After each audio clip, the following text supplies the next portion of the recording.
can please me. I want somebody who cares. I need a lover who never leaves me. I need somebody who cares. I've been searching my life, I just couldn't find it. The special someone to give me my heart. I've been searching my life, but then I found it. Now I won't let you out of my sight.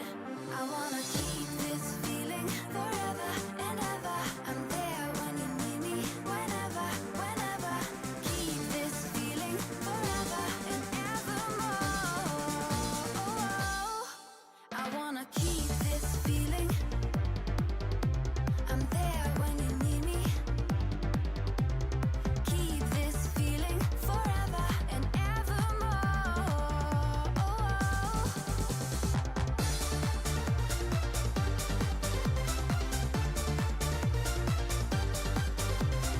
Keep this feeling forever and evermore. I want somebody who sees me. I want somebody who cares. I need a lover to hold me through the seasons. I need somebody who cares. I've been searching my life, I just couldn't find it. The special someone to give me my heart. I've been searching my life, but then I found it. Now I won't let you out of my sight. I wanna keep this feeling forever and ever. I'm there when you need me, whenever, whenever. Keep this feeling forever and evermore. I wanna keep this feeling. I'm there when you need me. Keep this feeling forever and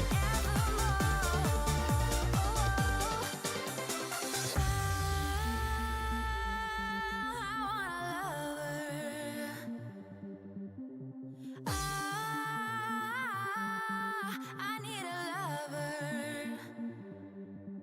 I've been searching my life, I just couldn't find it.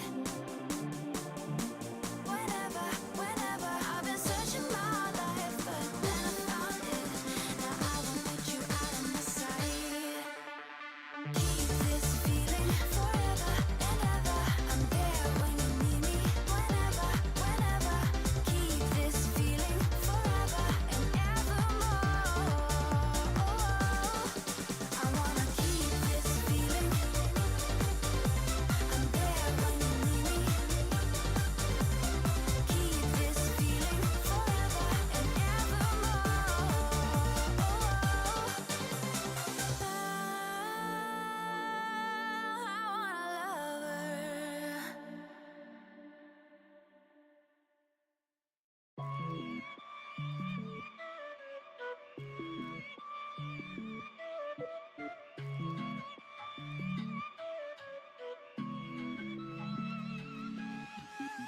So you need a little break, huh, boy? Say you need a little space, yeah, boy. Is it 'cause you can't be faithful, boy? Hope she's cool, unlike you. You ain't ready for a girlfriend, no. 'Cause you think I'll steal your weekends, no. So you make up shitty reasons for want it out. See, I'm not even mad, boy, but I'm confused. Shouldn't you be keeping me at 10 when you're 2? I can't help but feel sympathetic, I do. You think you're bad, boy, but I feel bad for you. Think you're bad, boy, think you're bad, boy, think you're bad, but I feel bad for you. I'm not even mad, I'm not even mad, I'm not mad, I'm not mad, I just feel bad for you. I was pretty when I met ya, now I'm prettier than ever, Took a second to forget you, boy, only one. If you wanted to hurt me, well, you failed big time, 'cause I knew you would panic and run.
Yeah, yeah, yeah, yeah. Yeah, yeah, yeah, yeah, yeah. Yeah, yeah, yeah, yeah. Yeah, yeah, yeah, yeah, yeah. Ooh, look what you done. Took a living woman and turned her into stone. I guess I should be thankful. You gone cause you chew with your mouth full. You, I should've run once I figured out that you can't work your tongue. I guess I should be grateful.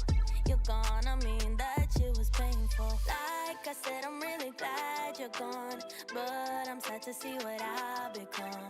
I was burning like a girl on fire, then you came around and put it out. You really made me think we were lovers. I let you in and underneath my covers. All I wanted was a hot girl summer, but I'm a cold bitch now, what a bummer. You really played my heart like a drummer, mentally drained me kinda like a plumber. All I wanted was a hot girl summer, but I'm a cold bitch now, what a bummer, yeah. Who you think you are? Literally no one if we're being honest. I guess you should be thankful. You got to spend time with an angel. You would think about me, dream about me when you're asleep. Then you wake up so empty, so cold, just like me. You really made me think we were lovers. I let you in and underneath my covers. All I wanted was a hot girl summer, but I'm a cold bitch now, what a bummer. You really played my heart like a drummer, mentally drained me kinda like a plumber. All I wanted was a hot girl summer, but I'm a cold bitch now, what a bummer, yeah.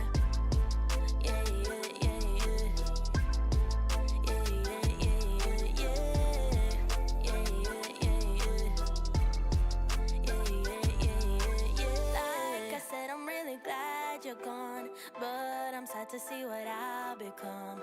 I was burning like a girl on fire, then you came around and put it out. You really made me think we were lovers. I let you in and underneath my covers. All I wanted was a hot girl summer, but I'm a cold bitch now, what a bummer. You really played my heart like a drummer, mentally drained me kinda like a plumber. All I wanted was a hot girl summer, but I'm a cold bitch now, what a bummer, yeah. Ooh, yeah.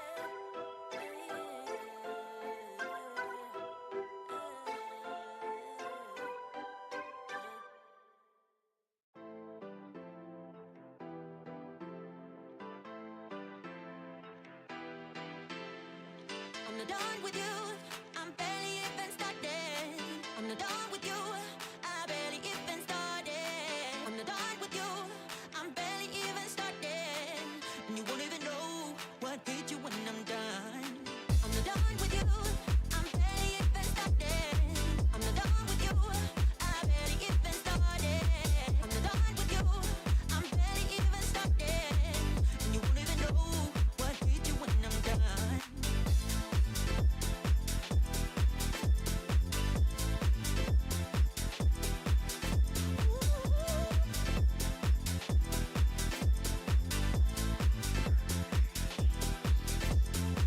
I'm not done with you, I'm barely even started. I'm not done with you, I'm barely even started. I don't know why you look at me like that. I'm so self-absorbed, I know that for a fact. Now I realize I'm better off without you. I'll be better off in no time.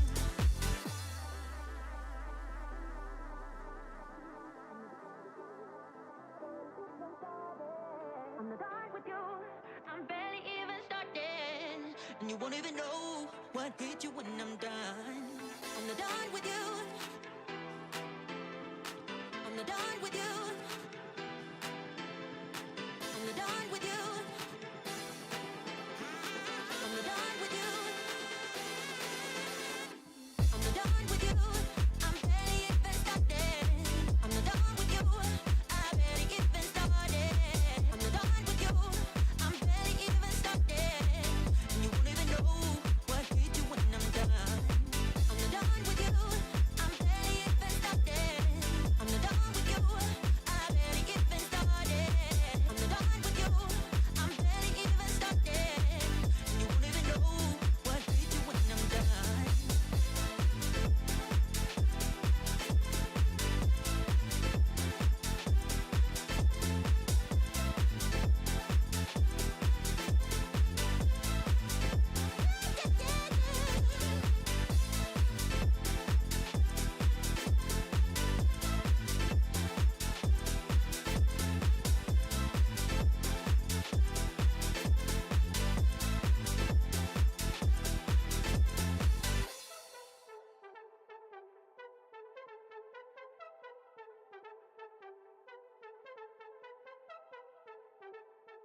got the best of me.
I've been giving you the worst of me. Now you wanna stay the night. Pretty how you work hard for me, but forgetting how to talk. Nah, I don't like no hunger beats. Just go and slice it up. Now it's time to marinate, and right after we're done,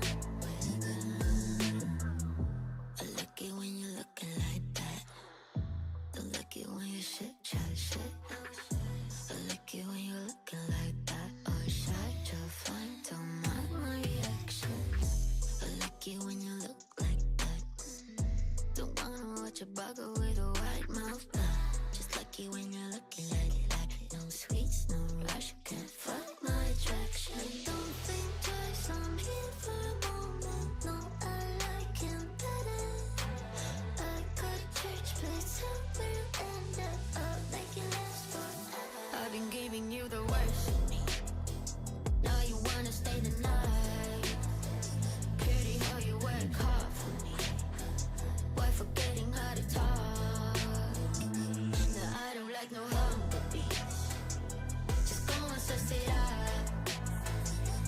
Now it's time to marinate, and right after we're done, I've been giving you the worst of me.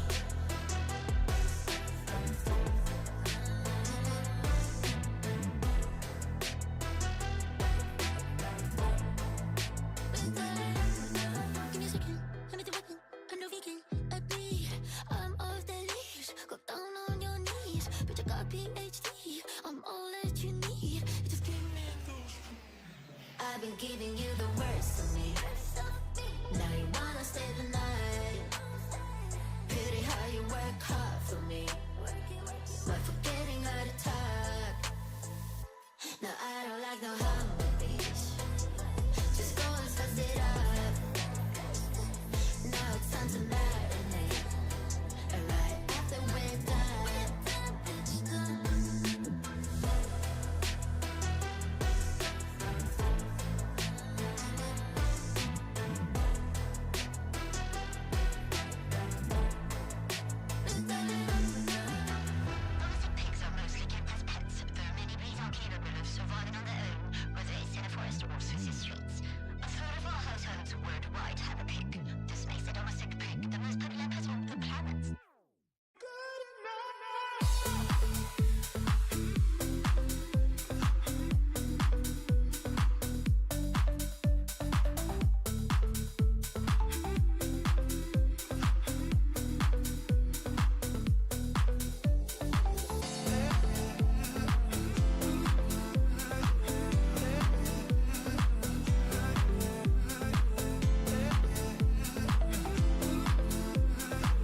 Welcome back to Challengers North Polaris. It is already week 4 and so much has happened. We've officially reached the halfway point in the split and we were just so excited to get back to the games. We brought it to you on a Tuesday.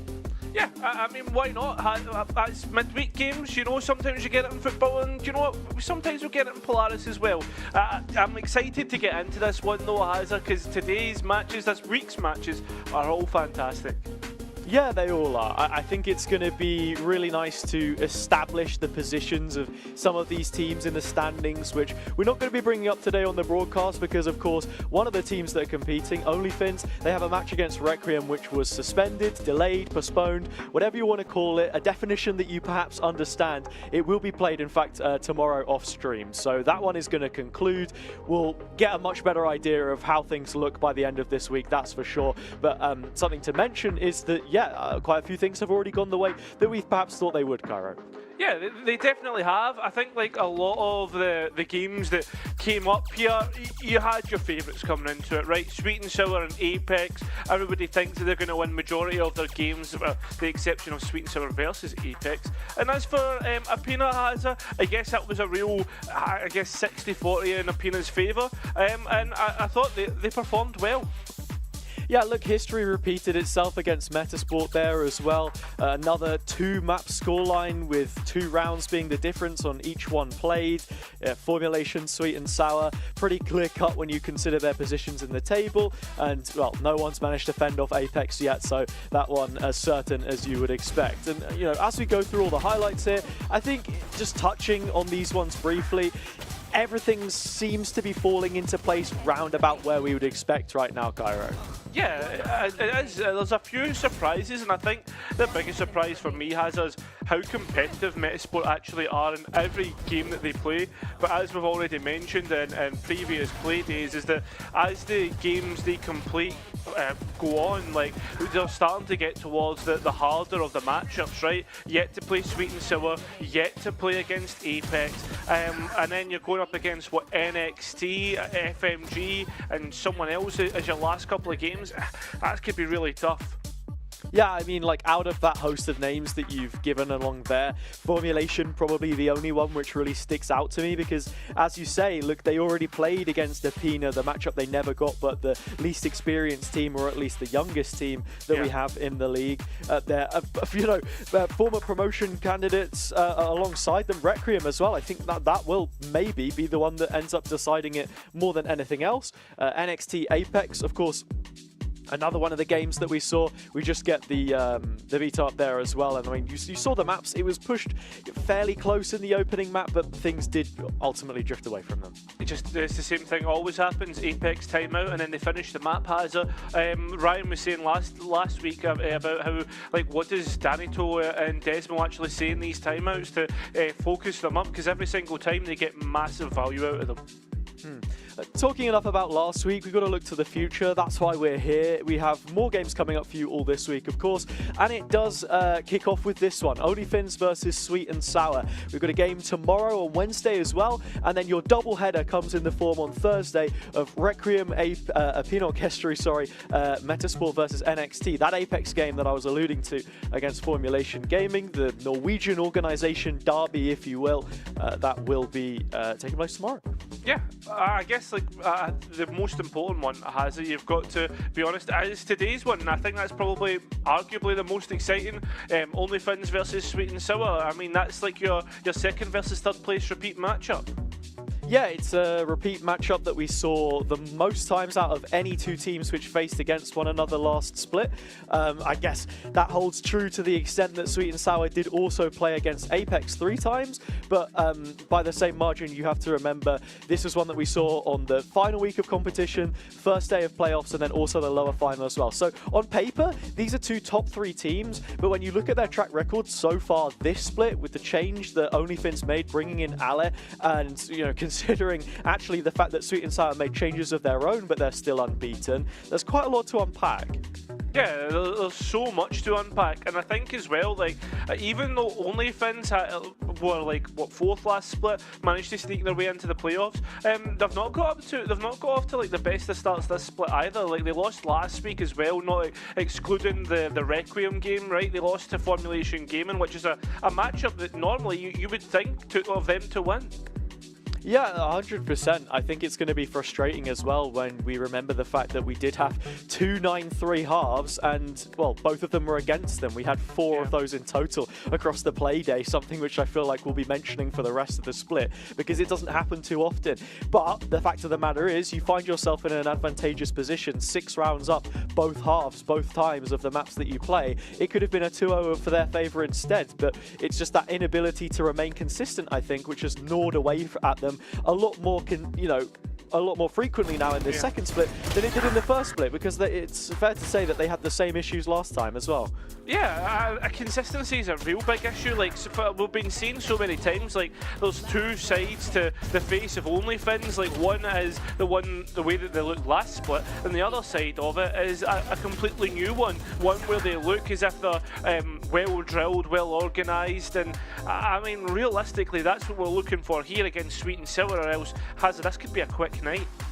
Yeah, and look, that's the question that I pose. Do we think that this OnlyFins are weaker or stronger than the last time that they played against Sweet and Sour? I think for me, it's easy to just call it how it is and say that with that lack of consistency and lack of results means that I don't feel as confident as I did for them, as I was maybe coming into the playoff stages when they were putting up numbers against Apex, when they were winning back-to-back versus Sweet and Sour. It feels like they've dropped the ball a little bit in recent history, and you want to see that form come back because it's a team that you can really get behind. I mean, Hazza, this is the week that OnlyFins started to change their fortune, right? I think like up until the midweek of the first split, they were poor. They did have to grow into it, and I think like we've still got that opportunity in the remaining 4 game weeks, including this game that we've still to play here. So there's plenty of opportunity for them. They're still to finish off that match versus Requiem tomorrow, and I think basically what I'm saying is like OnlyFins is all in their hands, right? Yeah, exactly, right? I think that's the thing as well. When you speak of changes, you do have to remember that OnlyFins have actually shuffled the deck every single campaign that they've had so far. And while those changes have merit, or did previously bring merit, having brought them from Beacon up into Polaris, there's another team who've done exactly the same. The one on your screen, Sweet and Sour. However, for those keen of eye, they will have noticed that there are 2 or, well, maybe even 3 IGLs, depending on how you perceive Ticey, in this lineup, because Affen has returned. Yeah, Affen has returned. Tempo had a little bit of internet issues, so had to get an emergency sub in. Affen comes in, and the one thing that I'll say here is Sweet and Sour, while they've been ever so consistent in the performances that they've been playing. Oh, don't. What? Nothing. I was going to say, please do not pick your nose on camera, Ticey. That is not the time or place. I'm just going to ask the question, is there going to be too many cooks in the kitchen here for Sweet and Sour? For me, I struggle to see them deviating from the identity that they've got to live with, right? You've made your bed, now you've got to sleep in it. I think if they want to bring Affen back in as a sub for Tempo, and then he starts to pick back up the reins and go to what they were doing before, then it's just going to overcomplicate things. Speaking from Famzam's interview that he gave last week, he said that we really like the calling style that Heartbeat's brought, and it's a lot more controlled, but that has to mesh with our play style. And look, maybe there is a way to integrate him here, but I'm wondering what that's going to look like. Yeah, and I think this is the opportunity for OnlyFins to really go and capitalise on this, right? Like, you're not going to have a full-strength roster, and you're actually missing out quite a big player in Tempo. You know exactly what he's like, Hazza, and how he actually brings a little bit of tranquility to this Sweet and Sour firepower. Yeah, that's very true. I guess the other side of the coin is that Heartbeat effectively is the same, right? He's not exactly the most outspoken, like, crazy, noisy guy, you know? He has a cool head, and as an IGL, I think that's important sometimes. So how exactly Affen slots back in here, I'm not sure. For me, I would just be anticipating a clean roll for roll. He's an Omen controller player, right? He knows what it's like to hold down sightlines, be the anchor player at times. So So I think a Sentinel probably works well for him. And something I did want to mention here before we get into the map, Veto, is to just quickly call back to what maps we've seen played between each other from the last 3 times they faced, because I think this is really important when you consider the fact that Sweet and Sour are no longer afraid of Icebox. That was a big factor in the previous series and one which I think held them back. I'd agree. I think like the Sweet and Sour pool is a majority. Like moreover, as it was just very simple, right? You look towards what they were playing more. It was like the Lotuses, the splits, etc. They were doing well on it, but they left themselves completely up for grabs. Like these Icebox, you could insta-ban and pick away from Sweet and Sour, and therefore they were left with poor maps to pick into, right? So now that we're starting to see them develop themselves, like hopefully this is a new Sweet and Sour in Split 2. Yeah, and you can even see there as well that they debuted their current Sunset comp during week 7 of the first split against OnlyFins. They committed to it and won the following 2 visits on the map. So how exactly this one shapes up, I'm really curious to see, because I think it could make a whole lot of difference. OnlyFins starting out with the Breeze ban, they've done that in every single one that they've played so far. I think as well, has one thing to note is OnlyFins made a real mistake with changing up their comps last time versus Sweet and Sour. This is revenge time for them, and it makes sense for me that Breeze and Bind goes away straight away. Breeze, obviously, Sweet and Sour have looked excellent on. And as for Bind, this is OnlyFins Strongholder, so they've made it in the first couple open weeks. Again, Sunset will reappear in the Veto. That makes it now the joint most played map between the 2 teams alongside Split. Whether Sweet and Sour choose to pick into that or not is yet to be seen. It's Lotus, which they end up opting for, with OnlyFins starting on the defenders' side there. We have to say, their retakes had looked really, really good on this map before. You know, similarly to a lot of teams against Apex, but wasn't quite enough, and with that, Split leaves the pool.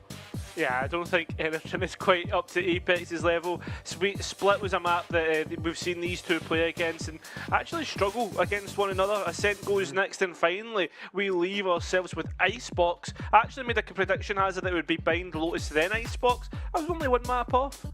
Yeah, I think, look, Cairo, not to be that guy, but you'd be silly not to include Sunset in the Veto here as well, right? Like, yeah. Again, as I said, now the joint most played map between the 2. And I mentioned the trend as it was. You didn't previously see OnlyFins running a Gecko at all.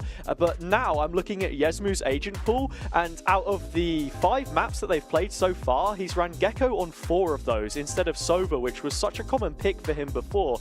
That is the same similar sort of comp that we're now seeing from Sweet and Sour, which, as I said before, they brought this new iteration of it in against OnlyFins. They lost the first time that they played it, and then the following 2 times that they went with that same Gecko comp, they won. Are they going to be able to stick to it here with Affen coming back in, or do we see changes from them again?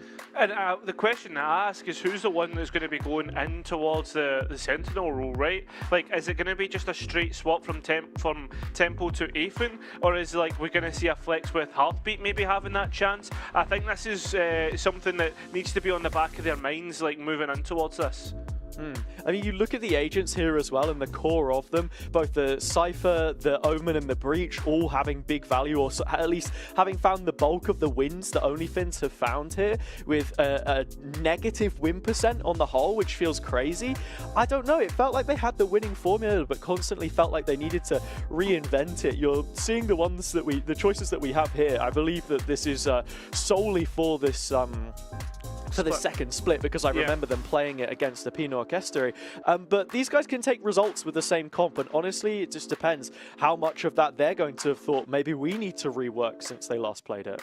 I mean, it's always a possibility, right? Whether you double guess yourself, whether you think you're going to be able to just send yourselves right into it. I think as well, though, with the fact that we've seen Sweet and Sour get results on this composition, I don't think it needs that much rework, that much innovation.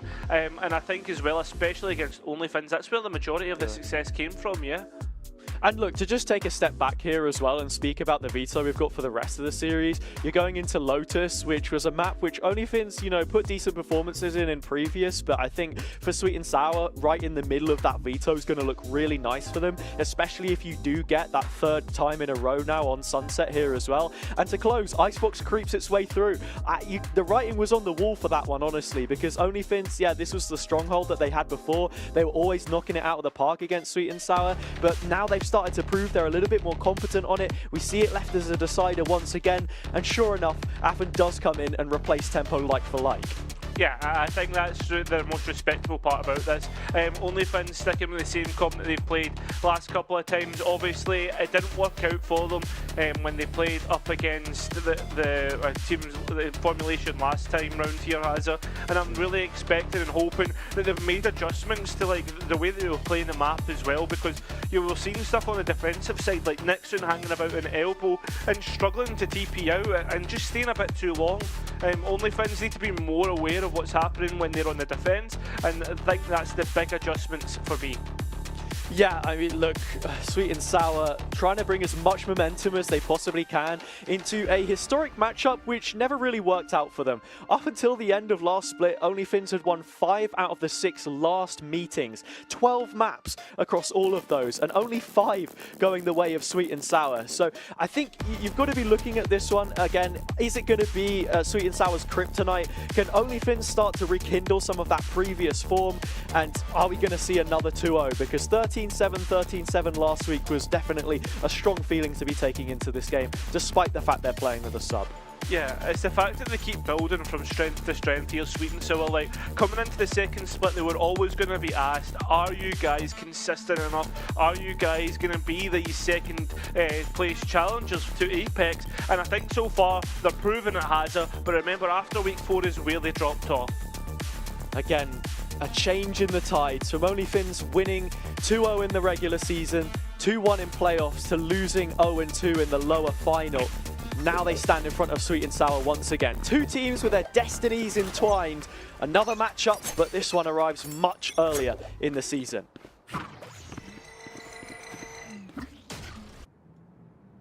OnlyFins starting off with the mid default. Nothing really happening off the back of it, just a little bit of chip, but seems if they are wanting to re-aggress here. Yeah, bit of contact taken towards top mid. OnlyFins restabilizing, regrouping, and setting up for the A play. Heartbeat does have his paranoia to try and slow this one down, but the smoke will stay offline for a little longer, and the stun beats that first point of defense. Straight away, just respecting the pressure that's been put on by OnlyFins. Heartbeat's not wanting to stick around, and Sweet and Sour wanting to play as 5. This is so much different to what we would usually see from them historically. They would want to be fighting early. You can see that with just how they're culminating their forces just outside A plat.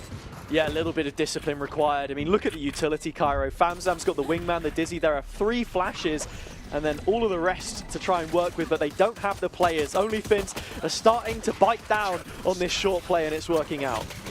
They're just holding on to when the smokes and the cages are disappearing. Ethan now reintroduces himself back to the league. Unfortunately, that's all it's going to be, is 1 kill.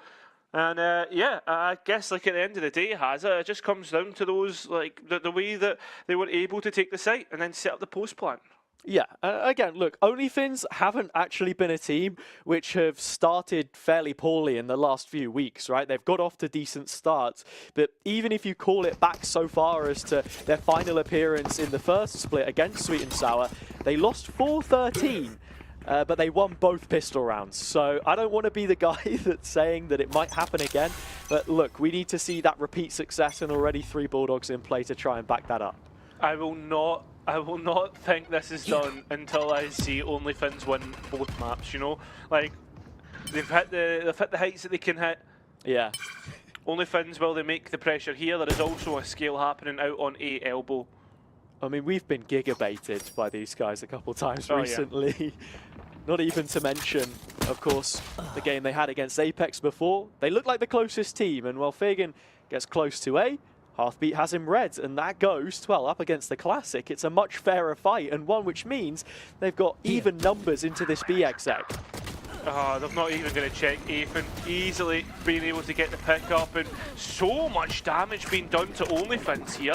Yes, moves very, very low, and no way of getting this held back up. And they're still trying to force the issue in towards the Sweet and Sour B site. You've got to watch the flank here, Hazza, because Heartbeat's right on the tails of OnlyFins. Oh, the stun was perfect. Both players caught back sight, and it's a vintage Heartbeat lurk, which instigates this one. Snowy's got the wingman to at least offer OnlyFins a plant, but up against a set of classics, they go down, and Sweet and Sour immediately reverse that first result. Hazza, like, you can just see it happening, like the trepidation to get in towards site. They're allowing themselves just to get softened up, like they're getting battered and bruised, just trying to get out the choke point. Not only that, when you lose Fagan on the luck, like it's so easily readable by Sweet and Sour, and the stack just punishes them. Yeah, I mean, like, that's the risk that Sweet and Sour took, right? They were always going to gamble. They only had Heartbeat towards the other side of the map, but when you see a Cypher on the extremity, well, the assumption is that the rest of the push is coming elsewhere. Really important round for Sweet and Sour to have found there, and, well, I think it's maybe more imperative against them that OnlyFins couldn't convert. Alice forced up a Spectre, and he's the first one into market. But only being able to take mark, as you see Ethan just hiding in towards the copy point. Elsewhere, it's just about holding and forcing these players out, and as they do, the spike goes down. It's easy enough for Sweet and Sour to clear out. Ali's trying to get out. He can't. He's stuck under lock and key. Last two remaining players are out on main, and there's a trap to stop them from getting out. Utility player numbers, Afen able to reap the benefits of the Cypher utility so far. And again, a player which, you know, it was frustrating, saddening, whatever you want to call it, to see him not retain his position in this lineup due to external reasons to which, you know, we don't have too much information on. But again, he had one of the, you know, individually best performances we saw in the first week. And whether that's just a standout solo performance or something that he's capable of repeating, I think it would be nice to see if, without having the weight of IGL on his shoulders, what else can he bring to the table? I think it's actually an interesting an interesting issue that you bring forward, right? Because you said, like, obviously has the mechanical ability and will be under Heartbeat's reign for the time being. And how does he adjust to that system? As for Sweet and Sour and what they bring forward into this round, there's plenty to work with. Except there's a 4-1 split on opposite sides of the map. So it's all about what you don't give away. And Nixon's give away plenty of information. And Sweet and Sour actually gambling on a rotate. Yeah, Nixon trying to float a one-way in Heartbeat's face, break that first barrier, and get some garage control, but it doesn't really happen for them. Grenade! OnlyFins again hesitant to make this push happen, and the traps have moved a little bit as well. They're now towards the opening plant spot and closer towards market rather than the choke itself, so that nade has no real value in flushing anybody out. Yeah, it just wastes their own and confirms that the raise was out on B main. And as the stack moves through, they're just burning down the candle wick. Famsam gets an easy pick on towards Ali, and now the numbers are starting to drop. Forced into a decision pretty soon. OnlyFins has it. They need to get a move on. Yeah, I mean, look, they would still, in the minds of Sweet and Sour, have the main control. 3 players revealed by the knife, and now their hands are tied. They've been coerced to execute without any of the utility required. Neural Theft thrown off the head of Afen as well to make sure that they know exactly what's going on. He'll be flanking from behind while the rest quell the push. Snowy with a single pick. But again, the spike is not yet down, not unless Nixon can do something about it, and while his 2 kills are great, I don't think it's going to change the round result because it's too far away. They've got to find Creamy, and they will! 3 from Snowy's just done about enough to equalise this time. Yeah, and Sweet and Sour just overfighting the site. OnlyFins just get the better of them. At a point there, the favour's definitely in Sweet and Sour's hands. They get the early pick, they force OnlyFins into the fight, they just get caught off in their positioning around the site. Unfortunate for them, and well played by OnlyFins to fight their way back in. It was such a decisive call to chase up Creamy there, and no real way to disengage means that he goes down and the scoreline finds itself leveled once again. OnlyFins already building into some really big ultimates here. Nixon trying to repeat the success that the smoke offered him to move up a little bit further, but again, you don't really want to push behind it, and both angles are covered. Tripwire destroyed. We'll destroy the tripwire this time. And this is actually going to allow them to go out, which it seems to be the case. As you can see, Ali's dancing with what angle he wants to take. There is still the spy cam in market, right? So yeah, Sweet and Sour do have this space for the retake if they opt for it. And just look how sluggish OnlyFins are in making their way out here. It's the same thing that it has been for the past couple of rounds, and it's allowing Sweet and Sour to get themselves into a spot where they can just fight back. Easy trades, it's only raise for raise, so it won't be too detrimental. Spike goes down, and I mean the rest of the players playing from main, but there's still smokes up here, Hazard. This might not be a great post plan. I mean, definitely a strong post to try and work with. They'll put the smoke up themselves, the detain off the Thrash is at least one. Stunned from the back of it. Sweet and Sour, time is of the essence here for them to get to work. OnlyFins now really beginning to chip back away at the player numbers and holding on to the main space pretty effectively. A 4-on-2 means that Creamy will have no chance to claim this one back, and the lead belongs to the Finns. Yeah, in the end, it works out excellent for them. You can already see that they start to actually fall back, anticipating a fight in from Sweet and Sour, and when it does come, again, Sweet and Sour just that little bit disconnected from one another and how they usually are, like, because they're usually great in playing off and getting the trades right.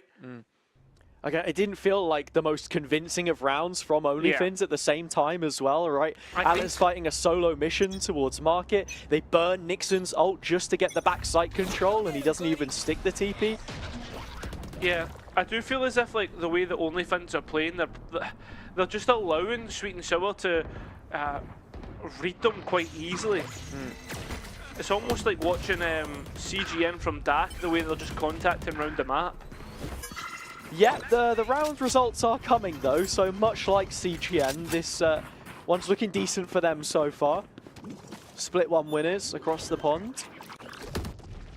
But yeah, I think that, you know, the big thing on this round, combination utility looking really good to get past that smoke that Nixon's placed. Is conditioned it quite heavily now, and the idea that they can move beyond it should sit on the mind of the IGL, who was bested on that occasion by his counterpart. Nixon, as you can see, stone cold as ever, stoic from the hot seat, because he knows that no result is done until it's pen to paper. Oh, that's going to be haunting OnlyFins, I'd imagine. Against Sweet and Sour though, like, this is a big game towards the top of the table, especially. I mean, at the same time though, we could see OnlyFins actually fall lower and lower, pending the result against Requiem. Yeah, I mean, ultimately, this is going to depend whether you actually take a series lead in the competition, or if you do begin to then lag behind with results pending. Fatigue, a factor that we can think about later on, but for now, into sunset. OnlyFins matching their tally of rounds found the last time they played. So improvements in that sense, but without a player advantage here. And as they hunt for one, it's back through market, and Ale gets the success without the trade this time. Oh, they're fighting out. They're trying to fight in. Oh, the Thrash coming through. It should be easy pickups, and it's decent trades all in. Making an issue out towards main, and there's still Ali towards backside. Has OnlyFins. They've got a real difficult conundrum. It's all 1v1s. Heartbeat left all alone, and Yesmu now stuck, just holding, delaying Famzam. He'll have to check out for this one, and OnlyFins are fifth. Yeah, important round for OnlyFins there, immediately highlighting the possibility, the threat that Sweet and Sour attempt to retake from the flank instead. You even saw the fact that you had Fig and hanging back, you know, 10 paces further towards the mailbox, just making sure that there was a crossfire established as well. The Dizzy does catch him, but that's the first contact cue that they have to fight as a team, because again, Sunset, the post plants on this map do look pretty similar a lot of the time, so you've got to be expecting both variations of that. And into the timeout, I want to try and see who exactly the vocal figure is here. It looks to be Heartbeat, but I'm wondering where the input's coming from. And you're even seeing Ticey get involved. So again, it is a pretty free-flowing structure. Yeah. I think like the adaptations are really nice from Sweet and Sour. You can see that they're trying different ways in which they want to like approach tackling the main post plan, which from now like OnlyFins have been doing a fair few times, right? So like they tried fighting it through main. This round they tried the flank, 3 of them together, but it's not been working at all because you can see the way that OnlyFins are adapting to it. So I'm wondering, like, what is Sweet and Sour thinking about doing? Are they going to hold B site much more harder? Doesn't look to be the case.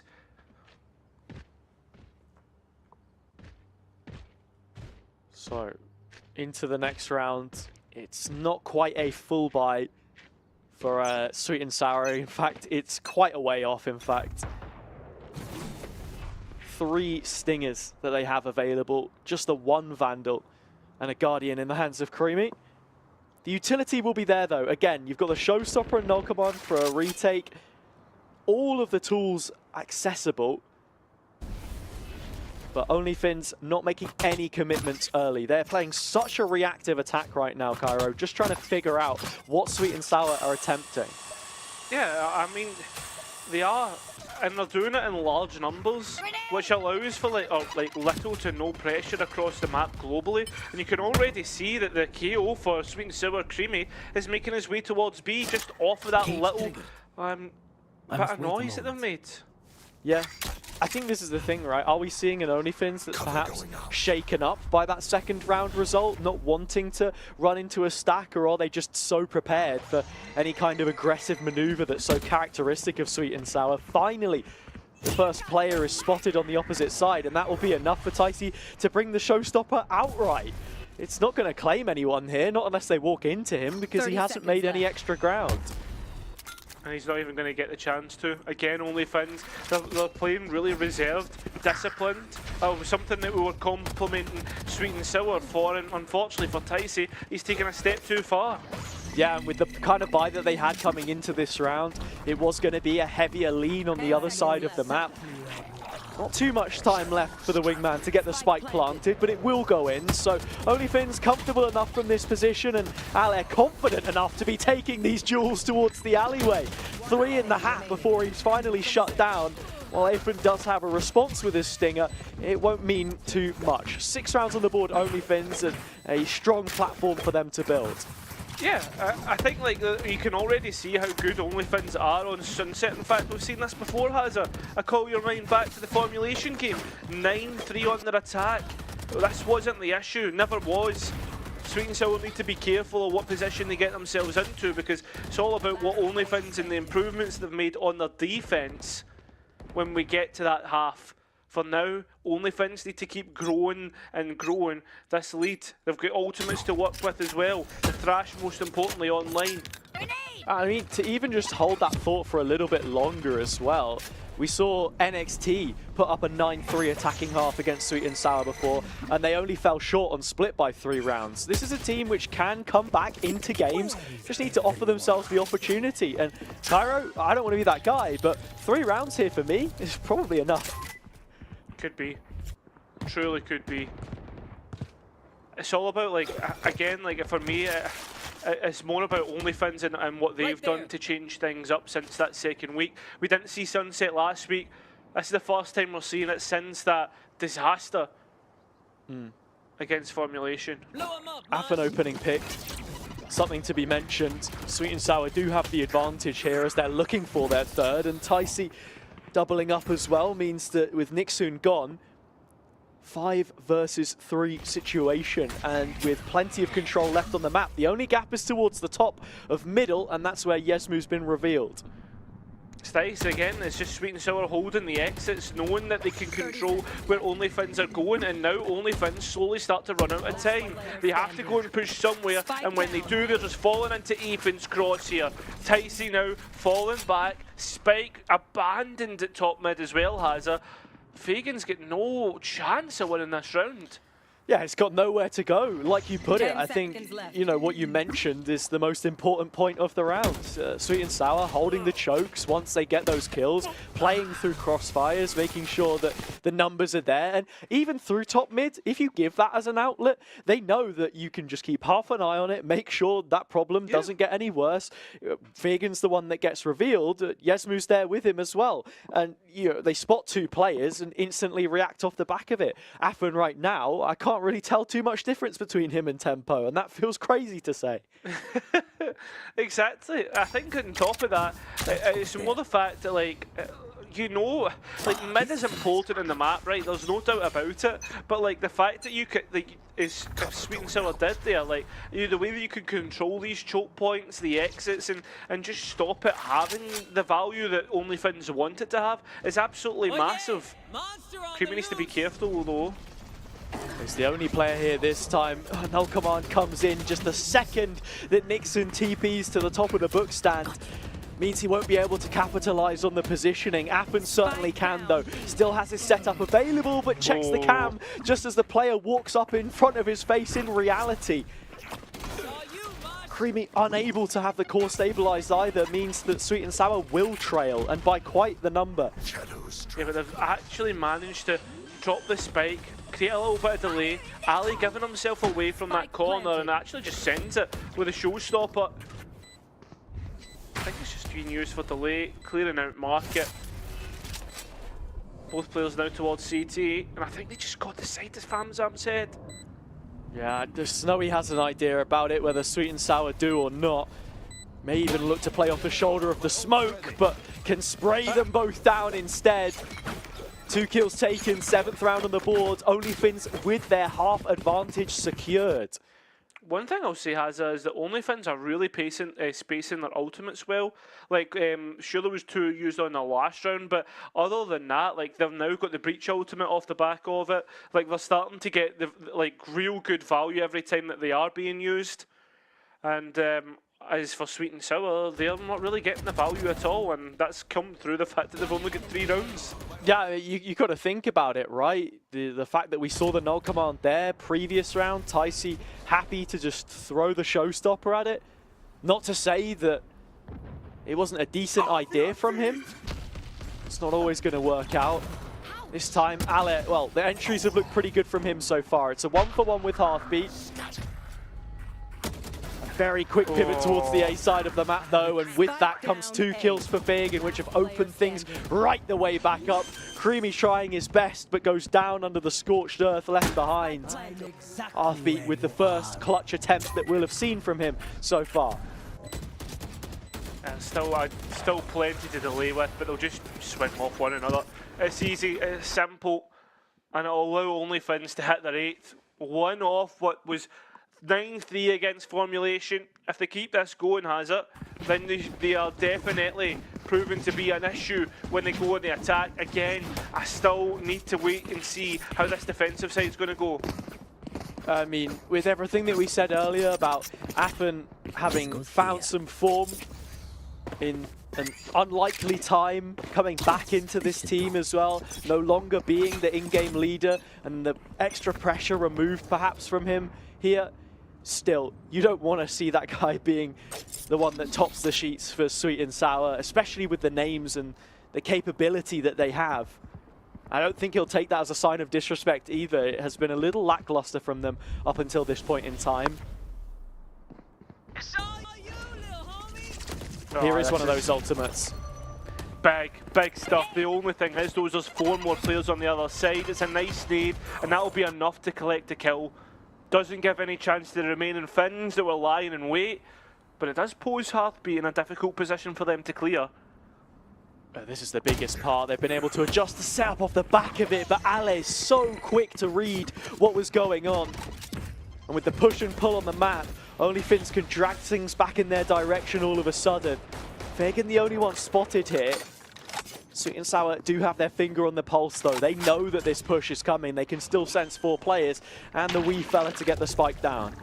The only thing is though is it's Ethan's flank that they've got to be worried about. What a beautiful flash, but no real capitalisation, and still the timer's ticking down on Ethan getting into the right position. Has an eye on Snowy, and the other two players will combine to come out of CT. Plenty of damage onto Yesmu. 24 points left. As Fagan is the one that's going to bail him out. They line up, but they can't get it over the line. It's the exact same scoreline as it was against Formulation Gaming, but do you have the bottle to get it over the line? Only Fins.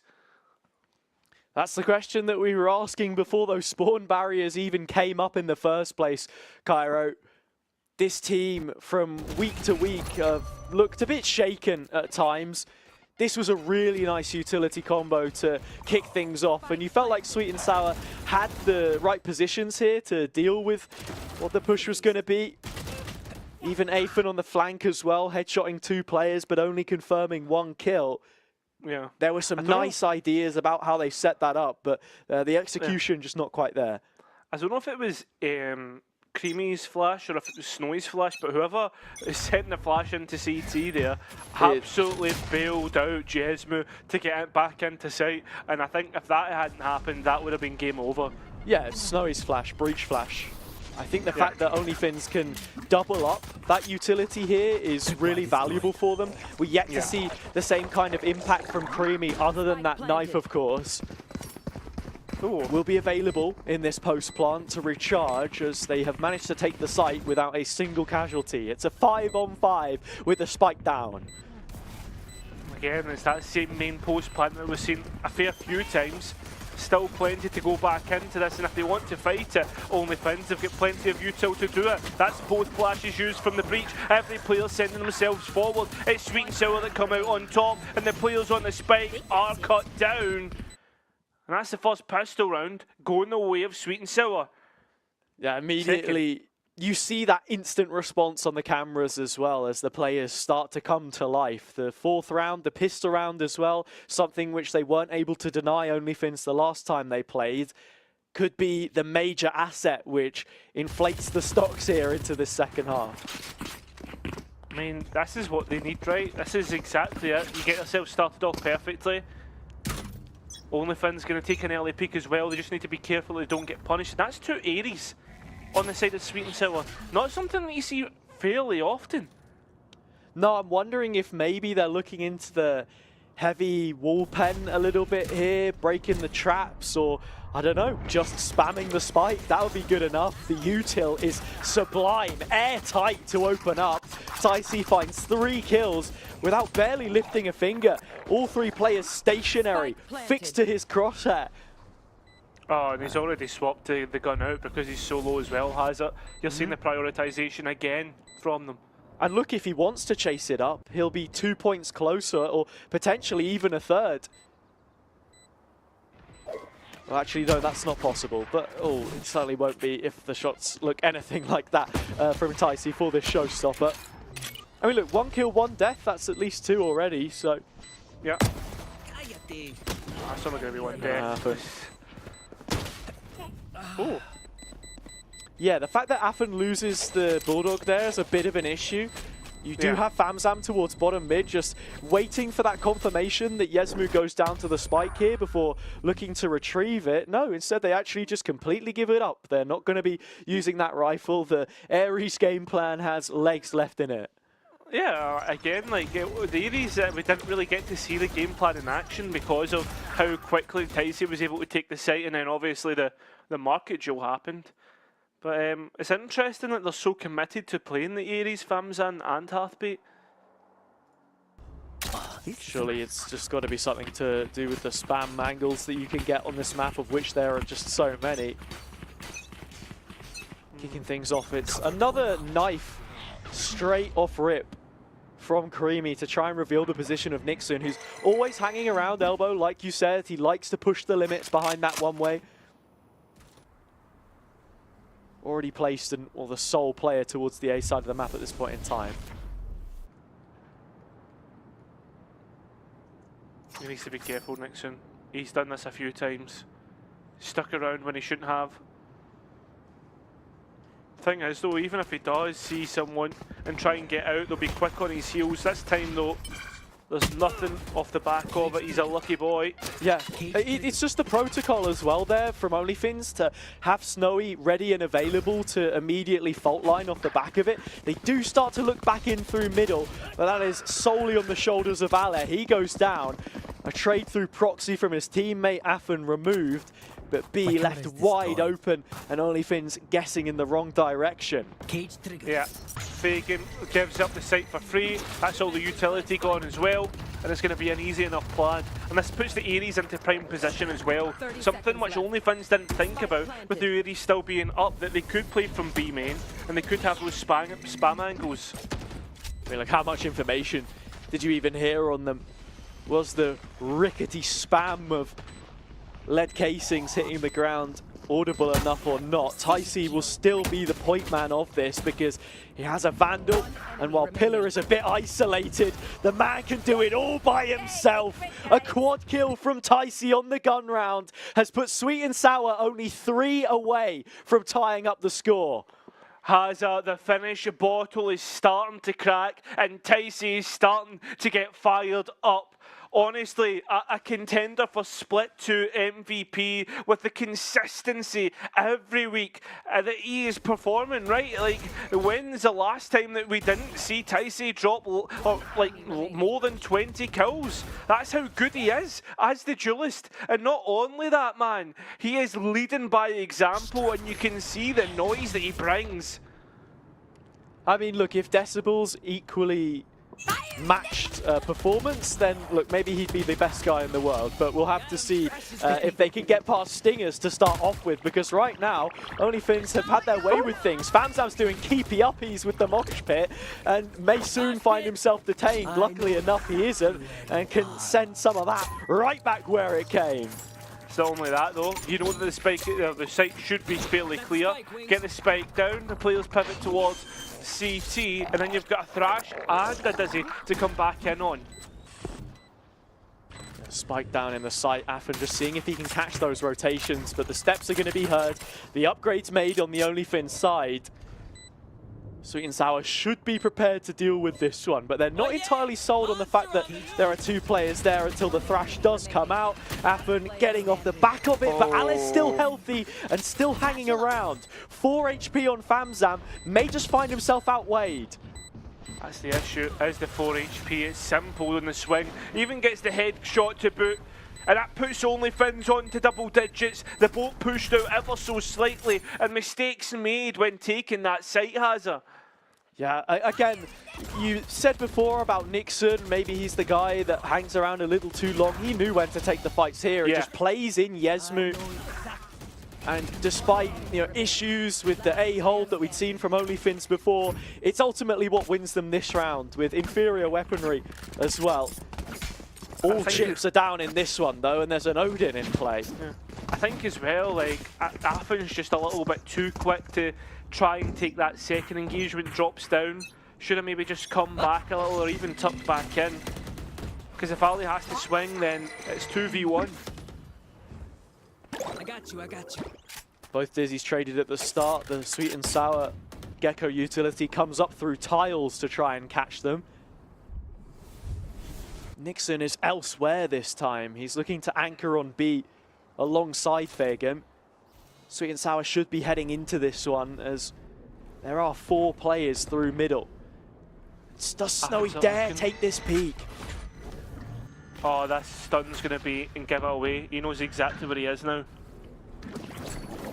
The possibility that Affan's cross is there for them. Nixon trying to go for an outplay behind 2 players, but then trading positions through his own smoke means that he ends up going down and giving the man advantage back to the yellow shirts. Still a 3v4 though, Hazard. This is very much doable. You can see Ali starts to put pressure on main, but he is the weaker side to the push, and that means they can commit players to it. Now up to the 2 remaining. Both initiators, Yesmu and Snowy, to do it all. Utility now starting to get a little bit barren, the wingman taken out, and so is Yesmu now. It's up to Snowy to try and provide something different, but cannot do it. The gap begins to close once again. That Odin looks so nasty in post as well. The wingman was immediately turned into Swiss cheese, yellow, but with plenty of holes sticking out of him. Oh man, I just don't know how you beat it. I think OnlyFins looked a lot better when they were, trying to take fights before throwing down that utility and working on the diffuse, right? When they had numbers. Of course, it's gonna look a whole lot different on a round like that. But we'll just have to see. I think very quickly, you can see OnlyFins start to lose gripper rounds. Whether it is just trying to go a little bit too far, like exactly here. Oh, Ali's only got 1.5, but he's ripping them apart. All from tiles as well. It's the same thing as what we've been saying. They try and go for a plan, it's a nice idea, but it does not work out in the end.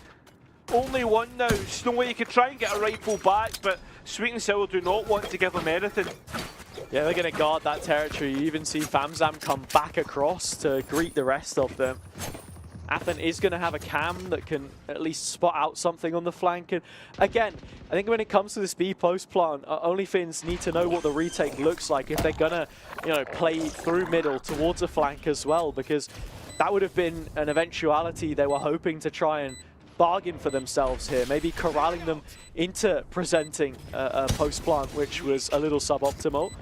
So he will catch Famzam with the aftershock, and from a very nice point of health, how much nicer is it going to look for him here with just a Sheriff? Well, he knows where both players are. I was just getting the images of Lothar saying don't crouch peek when you're playing against the Sheriff. But at the same time it works out. So it's still that gap, reduced now to 2 Haza, and now you're starting to get within touching distance of your opponents. Yeah, 2 rounds the difference after another 9-3 half. OnlyFins giving me a lot of shades of Paper Rex right now when they were playing just the other day. Struggling to close against 100 Thieves on Sunset. And I suppose for OnlyFins, again, it comes down to similar things on this defender's side. Thrash coming in early from Sweet and Sour to bargain some elbow control, but it's a difficult one to try and persuade the 3 players on the other side. Yeah, and again, you can see already the 3 players that want to fight back in, and there's not been much of the utility being used by Sweet and Sour. They'll commit the dizzying because you've seen 3, they're immediately pivoting to B. Yeah, I mean, look, the trigger there was the sound cue on the Thrash getting picked back up. They didn't want it to be available again. Should be a wallbang here, or a peek from Allen. No, can't win out. Figan fighting in the arena of his opponent's cage. Does get one, keeps market in the process, but does eventually turn away in the face of Creamy. Splashing back out, still Ticey holds into the corner. Do they clear him? They don't even. It's an easy pick up for him, and now he's in a difficult spot, has to fight out and can't do it, but he's bought time. He's wasted it here, Hazard. There's a lot of utility to work here too. That Thrash isn't going to be able to detain anyone, but look at this. OnlyFins even concerned with the possibility of a flank coming through. Time of the essence, ticking ever further down. A one-way smoke put up in front, and the spike now half with Figan pushing forwards, trying to get it done for OnlyFins, but won't go. A 9th. They are in touching distance, and well, then some. They've got one hand already on OnlyFins' back. It's not only that, like Ticey wasting the time in CT, like getting that first pickup. Not only that, just pushing them into a position where OnlyFins have to get a move on, right? And it gives more effectiveness to the utility and the way that it's being spaced. Like to the Thrash, the Paranoia, etc. You can see Nixon looking ever so slightly frustrated by how OnlyFins have been trying to keep a hold of these retakes. It's been a real struggle point for them when it felt like that was their most successful characteristic from their Split 1 performances. And while the composition is different, sometimes it does feel like teams are trying to make the Gecko work and stuff like that when maybe it isn't the choice that best suits them. In terms of results with that Gecko, I mean, I'd have to go back and look at the stats for it, but just purely off of optics, it doesn't really look to have been something that they're reaping the benefits from at this point in time, Cairo. Oh, I mean, like, all in. Right now, when you look at this as well, Hazza, like, even Athens that won, like, up at the top here, 18, 16, 14, 14. Like, every single player, in fact, you'd actually argue that OnlyFins probably a little bit more closer than what Sweet and Sour are. It's just like these key decision-making moments that Sweet and Sour have just been so much better at. Yeah, 6-1 on the second half so far for Sweet and Sour. They've had much the better of proceedings. It's against these Stingers again, though, where it feels like the fights have been so much different, whether that's how OnlyFins are trying to take them or not. I'm not entirely sure. It was working out for a moment, but Heartbeat snatching that one onto Snowy could be the difference maker. Still that rifle to get upgraded back onto if Sweet and Sour decide to vacate this side of the map. The only thing is, though, is you will be going into Ali's Bulldog.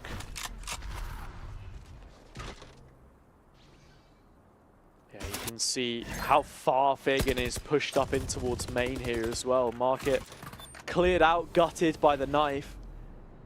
See, the only thing is, though, Hazza, is they've destroyed the trap wires, so now that on the back of OnlyFins' mind is where actually are Sweet and Sour going now. You've seen the Omen ultimate. I don't know if it was fake there or what, but no space taken, and all bodies lost on the OnlyFins side. Trap goes away towards B, both players revealed by the neural theft. Sweet and Sour 3 versus 2 for them to set up in post, and plenty of time to do it. Yeah, and the trap will give away where the last two are. And if Cam's even seen them, I believe, has it. Heartbeat is going to be the one to take the contact, but you can already see how far he wants to dip back into his comrades, the safety net. It was a brilliant nade from Ale to open back up that angle. Now OnlyFins need to try and work together, but they're pushing against a force which feels like it will not be moving anytime soon. I mean, just the utility here to keep them gnawing away at every last little level. Every corner they turn, there's another flash. Paranoia. And the flashpoint. Flash drive, I should say, both expended for a scoreline of 10 apiece. Yeah, and I think as well, Hazza, it just comes from the fact that, like, OnlyFins, we're playing, like, a little ratty spots, right? And when you watch the round play out, Sweet and Sour are able to get rid of them. They anticipate, or I think, I'd guess you could say that there won't be that much more on site, so you don't need to spend that much utility. And then it just goes into post from there on in. The last two remaining players flank in, and then they're just delay. A couple of ultimates for them to work with here, though. The Odin is restored. Dizzy goes up to start things off, but nothing really collected. You're seeing, again, Sweet and Sour maximizing their usage of this regenerative utility and nestling in mid early with the spike not yet committed to either side of the map. It's anyone's guess, but it looks to be B. They're trying to fight them out at Market, Rolling Thunder. Ticey's already got a pick, and they've not realised that the top mid has been completely taken, and now it's because position switched because the spikes went down. And finally, it's all up to Fagan. Yeah, OnlyFins just not having an idea of where exactly that split push was coming in from. Rolling Thunder's very reactive into the retake. Fagan's got all his utility up on the other side of the map and no cages left to work with. It's the Odin against 2, and even one headshot wouldn't be enough to take either of these players. They've got to walk into him, and they will! Fagan finding both! A 3K that might have saved the day for OnlyFins. I can't believe it, Hazza. Not even checking their backs. A backstab in the end, and a wipe of the forehead. That is incredible, and you can see that Ticey is not happy with that one. Not anticipating, not checking, just hiding in the corner. OnlyFins with a lifeline. Yeah, it's a very quick gut punch, which OnlyFins are giving out to Sweet and Sour there. Fagan with the boxing gloves on after, we've just seen them lose 4 rounds consecutively that the gap had been closed all the way up from. For those tuning in, yeah, it was 9-3 again, but look where we are right now. Flash comes available at a great time. Ticey has a showstopper of his own to work with. Again, This knife towards market, Cairo, it's just been such a priority for Sweet and Sour making these pushes. Yeah, trying to see if they can catch out what I'd imagine the Cypher. That's the big one you want to try and get. You'll get him this time though with a showstopper instead. And you can still see there's a little seed planted towards back. It's Ethan. Whether he tries to flank through mid or not, different story entirely, but he's just making sure no one flanks them. There's no issues behind. Yeah, it looks like they've just got so much space to fall back into Sweet and Sour. And you can already see Tycee running straight back through middle and being the one to flank instead, as he has a couple of times. Even as far as Boba, because they know that when this mosh pit goes down on the spike, it should take Nixon off. It finally does, not without it being halved, and then he comes into play. Wingman will be going on, but yeah, Tycee arrives and the rest clean up, so it's flawless from Sweet and Sour in the end, but you can't help but feel they had OnlyFins in a vice grip from minute one. Yeah, they did. You can see very much so, like, the thinking for Sweet and Sour. And again, Hazza, is this clear and methodical approach that they've started to be picking up since Heartbreak's come in. And I'll say that's right. In Split 1, they were disciplined, but they always had that tendency to step a bit too far, allow for these fights to happen. I don't know if Split 1, Sweet and Sour, wins this out against Split 2 OnlyFins here on Sunset, but this new Sweet and Sour looks excellent. They certainly do. This is a win which would put them 4-0 in the split. Of course, you've got to remember they finished 4-3. They scraped the bottom of the barrel after they looked so good kicking things off. A set of losses which put a real dampener on the vibe. And unfortunately enough, they may have to sit at 4 wins for a little longer, considering it's Apex they face next. Yeah. Taxman's knocking at your door. Sure. I think, look, the fact that they lost against Apina the week before, when that happened last time, probably, you know, took away some extra confidence you wanted into that matchup. You win this one here instead, it could be a different story. We'll just have to see, though. Execute coming in on A. Could be a galvanizer winning out this, and it certainly seems to be the case. Stick to the system and get it over the line, and it looks as if they are about to bust through it. Spike is down. The remaining players of OnlyFins are wary about where the positions of Sweet and Sour are. Clearing out spawn, working all your way down tiles. Completely disconnected OnlyFins, and they're wasting time. Spike's ticking away, Hazza. Yeah, I mean, it's just such a laboured retake here. Snowy is the only one that you probably want to get close to this, because it is just the Spectre for him. Vandals in the hands of both Ale and Fegan would be upgrades, and yeah, they'll keep a hold of those, no problem. 2 players dispatched by the Swede, and the rest of Sweet and Sour will make their exit after Snowy falls. So yeah, diminishing returns for OnlyFins. They'll lose another round. Map point from another 9-3. We just got to say it as it is and call a spade a spade. This would be another disappointing performance on a map which they selected. It's these defensive issues which are coming back to bite them again and again. It's a disaster. If this is converted by Sweet and Sour, it is an utter disaster. Because you can't be this good at attacking and let it all go to waste. There needs to be a real, I guess, complete review. But as for now, how do they change it up? You can already see pings from Sweet and Sour towards the B side of the map. Yeah, I mean, look, going through an identity crisis halfway through the split, Sweet and Sour have been there before, and it doesn't look like they're going to be heading there again, even with a change in personnel. Thash towards market early. OnlyFins put under the cosh. You've got to look at the space in mid that's opened up, and while Snowy is deep here and aggressive, that Stinger is going to be a pea shooter at range against the power that the Odin brings. What more can you say? I mean, just shouldn't have been in that position. The good thing is, though, Yesmu was on plat when needed and called upon. Tycee gone. Ethan's still to be played in as well. And he's still providing issues, just destroying little pieces of util. And you can look how distracted the OnlyFins are here, Hazza. They've been completely taken away from the site, and the spike goes down easily enough. I mean, quickly you can see the blue and white shirts starting to flood towards spawn, and actually group up, because they know that if they don't win this round, the game is over. The retake must be attempted this time, and they're starting to try and do so. It all may be in vain, however. FamSam, Heartbeat, both involved. The Odin making God's work happen. OnlyFins have had another intervention, not from the Divine this time, but from their close enough neighbours. The two of the top three have made sure that order will remain the same. Sweet and Sour stay on top in this first map of the series. Yeah, as order resumed, this time a lot closer than it was last time that they played Sunset against each other, Hazza. But it's the same story that we're seeing in Split 2 when OnlyFins play it. I think Nixon looks a little disheartened after what is another great first attacking half. The second half as well, you can see it on the eyes of the players, Hazza. They know that they've given up a great lead and won what they should have learned from the first time. What are the issues? You can see that they didn't give much away in terms of like the early fights, the disappointing stuff, or the simple, like the little things were fixed up upon. Other than that though, the post plants, the retakes, I don't want to talk about it.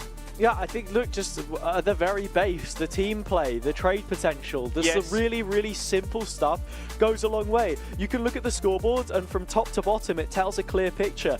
Ale outfragging everyone else, 20 and 17, 5 first bloods. Even Nixon, right at the bottom, 11 and 21, 3 first bloods. Decent impact from both of them, but if you're not able to find a way to actually put that together, whether it's Nixon on the defense getting aggressive, trading 1-for-1, and then everyone else dying off the back of it, or Ale flying in on those attacking rounds and, you know, maybe getting his entry, but I don't know, actually I don't even want to critique the attack because the defense was just bad. It's really, really rough to talk about. Again, look, I think OnlyFins with their own issues, we thought Sweet and Sour might be the ones that would struggle this week with the changes that have been made, but it just looks like picking things back up where they left off with Appen in the team. So we're going to head to a short break. When we return, we have the breakdown, the second map for you, all of that. Don't go anywhere.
can please me. I want somebody who cares. I need a lover who never leaves me. I need somebody who cares. I've been searching my life, I just couldn't find it. The special someone to give me my heart. I've been searching my life, but then I found it. Now I won't let you out of my sight. I wanna keep this feeling forever and ever. I'm there when you need me, whenever, whenever. Keep this feeling forever and evermore. I wanna keep this feeling. I'm there when you need me. Keep this feeling forever and evermore.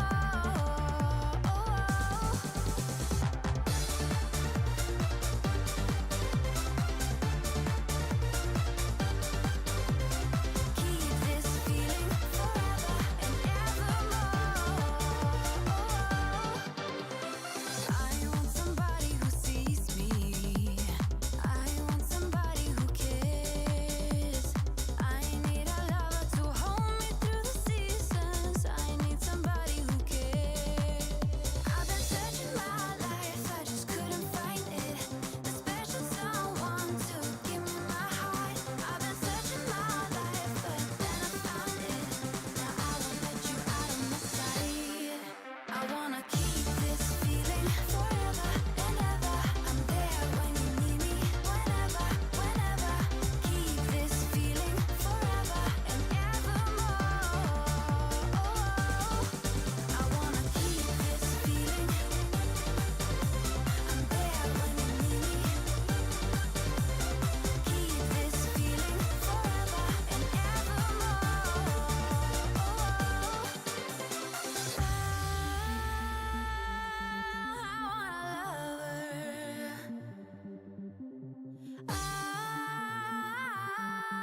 I need a lover.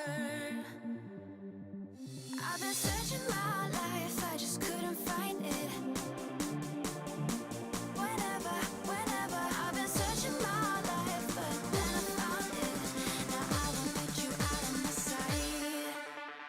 Keep this feeling forever and ever. I'm there when you need me, whenever, whenever. Keep this feeling forever and evermore. I wanna keep this feeling. I'm there when you need me. Keep this feeling forever and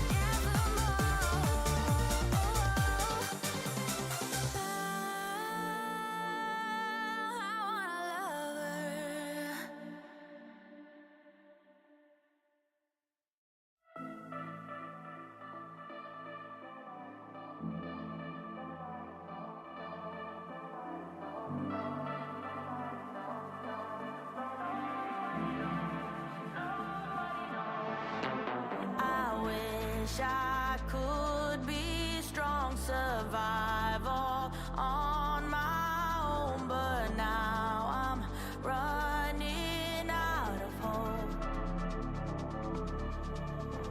I need somebody else to save me from myself, a love too precious to let go.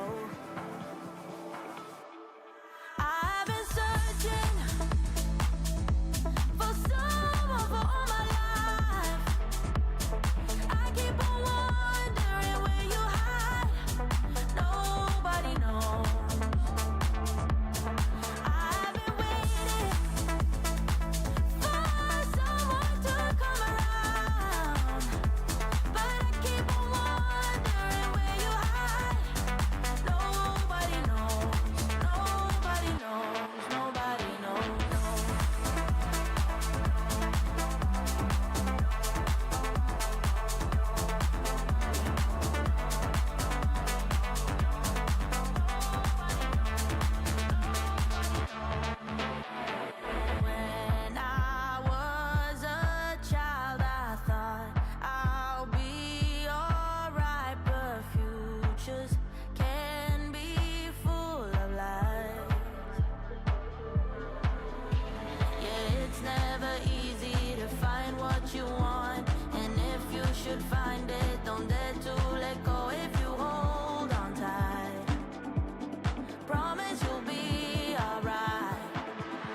Welcome back to Valorant Challengers North Polaris, where Sweet and Sour are looking to smash OnlyFins again in a 2-0 fashion. This one a little closer on map number 1, but when 9-3 popped up in the middle of our screens halfway through, I think we had an idea where this one might head. Yeah, deja vu all over again, Hazard. There is no surprises here because the defensive side again is what plagues OnlyFins. Moving on towards the next map as well, the worst thing about it for them, Hazard, and the thing that compounds this issue is this is now moving on towards Sweet and Sour's pick of Lotus, where they have looked time and time again extremely good. And if you have a poor defensive side on Lotus for OnlyFins, it could be a really quick night for them. Yeah, I mean, again, look, you were saying it right at the start that it could end up being a quick night. And in terms of the performances on this first map, which to the ends of regulation could be described as anything but a short affair, you're seeing that Ale, MVP of his own team, but Athen, the man returning to the roster, is the one which captures the headlines. Yeah, it's incredible. And again, we were asking the questions like, what's it going to be like for Athen if he is no longer being plagued with the issues of IGL? But unfortunately for that, and we're not going to see any more of him, Hazard. He's subbed back out. That's poor guy, man. He just came in for one map. He's like, my work here is done after dropping 22 kills. So honestly, fair enough. And, you know, all the best to Athen in his future endeavors. Hopefully we'll have him back soon. I mean, again, you know, as a Dutch player, he's not endemic to the region necessarily, but the guy can put in a shift. And I think the fact that he has found quite a bit of individual form recently is nice. But look, tempo is tempo. You're going to expect to get a good performance out of him anyway. And now, more importantly, it means that Sweet and Sour can play with the roster that they've been scrimming with. 100%. And one thing for me, Hazard, just to touch on the last game, is I would love to see the difference in scoreboards at the end of the first half to the end of the second half and see where the differences are, because OnlyFins, while they had some close fragging capabilities, you never know what that would have looked like on the difference of the halves. No, you don't, right? I think it's difficult to tell. Now we head into Lotus, though, and on my mind, Cairo, again, it's like, what are OnlyFins going to bring out here? You look at the composition that they ran on this one last time, and it's, again, with the Gecko being played. It's with Ale on a Neon, for goodness sake. So it looks a lot different to, you know, what they had historically played on this one as well. And I guess that comes with changing your duelist player, right? Moving away from the setup that they had before. Something that we haven't mentioned up until this point in time is that they do have a coach working with them now who, again, isn't Finnish speaking. This isn't a Finnish speaking team anymore. It's mostly Finns, not only Finns, and that's the reality that we've got to, you know, come to live with. Yeah, big time. I think for me as well, we've also got to be talking about the Neon here. This is the last time that I watched OnlyFins and I watched Ali play on the Neon. It was utter catastrophic. That's the only word I would use. Catastrophic. You would see Ali do like a C mound play and run down, and it would be so disconnected from the rest of the utility that it would just get picked up. I think like it does need a rework or a restructure of how they want to fight with it, because if it's not going to be, and we try the same things again, you go up against gamers like Sweet and Sour, and it's going to be an even worse punishment. A worse punishment than what you felt last time. It's okay, mate. I got the idea, you know. I'm used to translating the Scottish, so I can make sure everyone else at home's clued in as well. And just going back and looking at the scoreboard, the game that you reference, Ale drops 22 kills. He goes +5 overall and does way better than the rest of his team. I think the trend that I'm starting to pick up on here a little bit is that Ale individually is a fantastic player, and anyone who's watched a single split of North before would know that, except for split 1 earlier this year, because as I say, he has played now 5 splits. He's been there for so long. He did it in the playoffs with Kova. He did it with HS Deer before. That was his highest ever placement in a Challenger League. They got a bronze medal in a year when we had a stacked field with Focus and Apex right at the front of it. But I think we just need to see the rest of that team chemistry actually attach him back on, because it does feel like he'll go and do whatever, but it's like in spite of the end result at the same time. Yeah, again, like it's like you have to look at what Sweet and Sour are doing in comparison to what OnlyFins are doing. When Ticey does something, there's either utility or there's someone behind them, right? Every single time, and these guys are eager to take gunfights. Don't get me wrong, but it's always at a benefit to them, and especially with Heartbeat, the structure just seems so much more succinct. You know exactly what's happening at the end of the round or the end of the play. It's just like with OnlyFins, they just feel as if like they're like, we want to take C Mound, we want Ali to go in first, but we do not know how we're going to get towards the next stage, and that's the issue.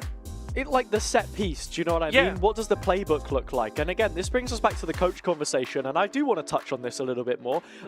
It was on May 29th, you know, about a week ago now, that they reintroduced Dumbbell, Argentinian coach. So yeah, again, another Spanish speaker that they have in coach slot, same as they had with Gobs last time around. But he actually worked with OnlyFins before, all the way back in 2022 through a stint of their off season from like September until November. We saw him with them in, you know, like the Red Bull Homeground event that we had. He did G-Loot with them, all of that stuff, up until just before Beacon Open and the promotion tournament, when they failed to qualify after they'd won the previous time. So, you know, what kind of experience is this guy gonna bring in? Well, he has quite a bit from the North American scene. He was doing collegiate Valorant with the gold team up there as well. I think it was in Maryville. I'm not entirely sure to quote me on that one, but you know, he's been around, he's worked with these guys before.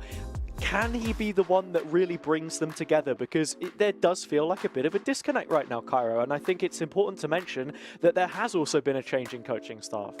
Yeah, it's a big difference, because before this they had no coaching staff, and I felt as if as well OnlyFins were struggling with timeouts and stuff like that, helping Nixon out on when to press the pause button and discuss what exactly is going on. They will need that. They needed it in the last game. It didn't work out in their favour, but there's still issues and teething issues which we need Dumbbell to really sort out for them. Yeah, we need to lift the dead weight, perhaps, off their backs and make life a little bit easier. I don't know. This is a good question, actually. For Dumbbell, probably watch this back anyway, because you know how coaches are. What's the PR? I want to know, how much does this guy bench? That's my question. His profile picture is a deadlift, so maybe it's a bit different. I'm not entirely sure. Is benching not usually with a barbell? No, or is dumbbells? Can you bench with a dumbbell? Is it still the same thing? What's he doing? Oh, he's going to... This is... Guys, please get me in your duel. Please get me in your duel. That's a chest press, mate. That's a bench press. Bench press is like when you're on the bench, no? Yeah, but the bench, it's close enough, right? We are just waiting for the players to ready up, by the way, guys. We're not eating into any of your time. Yeah. It's our own that we're wasting here. Lotus coming up, though, right? And again, look, how much is the week one MVP Ale going to do for OnlyFins here? Or is there a team performance behind the individual heroics? That's the question we're going to keep asking. Is it going to be the Ali show, or is there going to be like stuff to back him up? Again, like while Ali had a good performance last time round, Taza, it's the entries that he was really lacking in, and for me, just giving freebies up, and it should have been a better map for them. It just didn't end up that way. To speak about that comparison of Ticey as well, I think it's interesting that we mention him here, because you look at his performance over the last 2 months and actually the agents which he's playing, and it kind of makes you understand what the map pool looks like for Sweet and Sour a little bit better, because he is pretty heavy on the Raze. Like, it's not often that we see his Jet gameplay tested, and Lotus is a great map for playing Raze, right? He's brought it out 71% of the time in contrast to other agents. So yeah, I don't know, man. It's a strange one. Something else I noticed, Famzam last week, you heard the interview that he gave, his difficulty rating for FMG out of 10. How much do you think he ranked that one? A 3. A 3. Well, he said if he was being honest, it might be a 3, but some of the other maps, you know, made it a bit more difficult. Map 2, for example. So he went with a 5. He went with a 5 overall. If you, Cairo, had to put a difficulty rating on Sweet and Sour beating OnlyFins in this series, what would you put it out of 10? Like, how difficult for Sweet and Sour to beat OnlyFins? On this second map, actually, specifically. Out of 10, beating OnlyFins in their current state on this map. A 4 out of 10. 4 So because easier than an FMG. Why? I think because, well, one, FMG beat OnlyFins if we want to do it on that front, but two, Metasport beat OnlyFins on this, and Metasport were made to look like they belong in Polaris. Not that they don't, but that sounds rude, but like it was more like it looked like as if the roles were reversed. It looked as if Metasport were the team who were in the 4th position in the split 1 playoffs, and OnlyFins were the one who'd just been promoted. And I think that's the issue. You can't be allowing the newly promoted team to make you look like that. And here we go, Hazard, straight into the agent select. Ale back on the raise. Again, it's a singular change, but this time it comes for OnlyFins instead of Sweet and Sour. Tempo back into the lineup and choosing the Killjoy here as well. No Cypher being brought out whatsoever. It's the same comp which they've been running for a while now, and that consistency brewing confidence as well for a team which have had a little bit more time to practice with Heartbeat since they last showed this one against NXT. No surprises with the Neon gone and the race coming in. Something which Ali looked so much better on. The Neon, like, I understand that they had been using it in scrims, OnlyFins, that they had ideas and it looked so much better, but that's the thing with scrims, Hazard. It's never the same when you move it into officials. And this time round, hopefully that something a little bit more standard will work for them. Well, when you look at the history between these two, it goes back quite a number of years. They've played consistently from circuit to circuit, and one statistic I will mention to give hope to the OnlyFins faithful is that every other series they've played is either 2 or 3 maps. It alternates between a 2-0 and a 2-1. For those who don't remember, the last time was a 2-0 in favour of Sweet and Sour, so whether they can keep it clean twice in a row and break away from the shackles of history is yet to be seen. But OnlyFins will hopefully be hoping that it's not the case. They're wishing on their lucky stars, man, because the last map was not good. No, it wasn't. Not only that though, Hazard, you've also got to be considering how good Sweet and Sour are with this composition and how they play Lotus. They've challenged Apex right to the last. Full regulation needed to change it up between the two. They know exactly how to play this macro-wise and micro off one another, and they're waiting for aggression to come their way.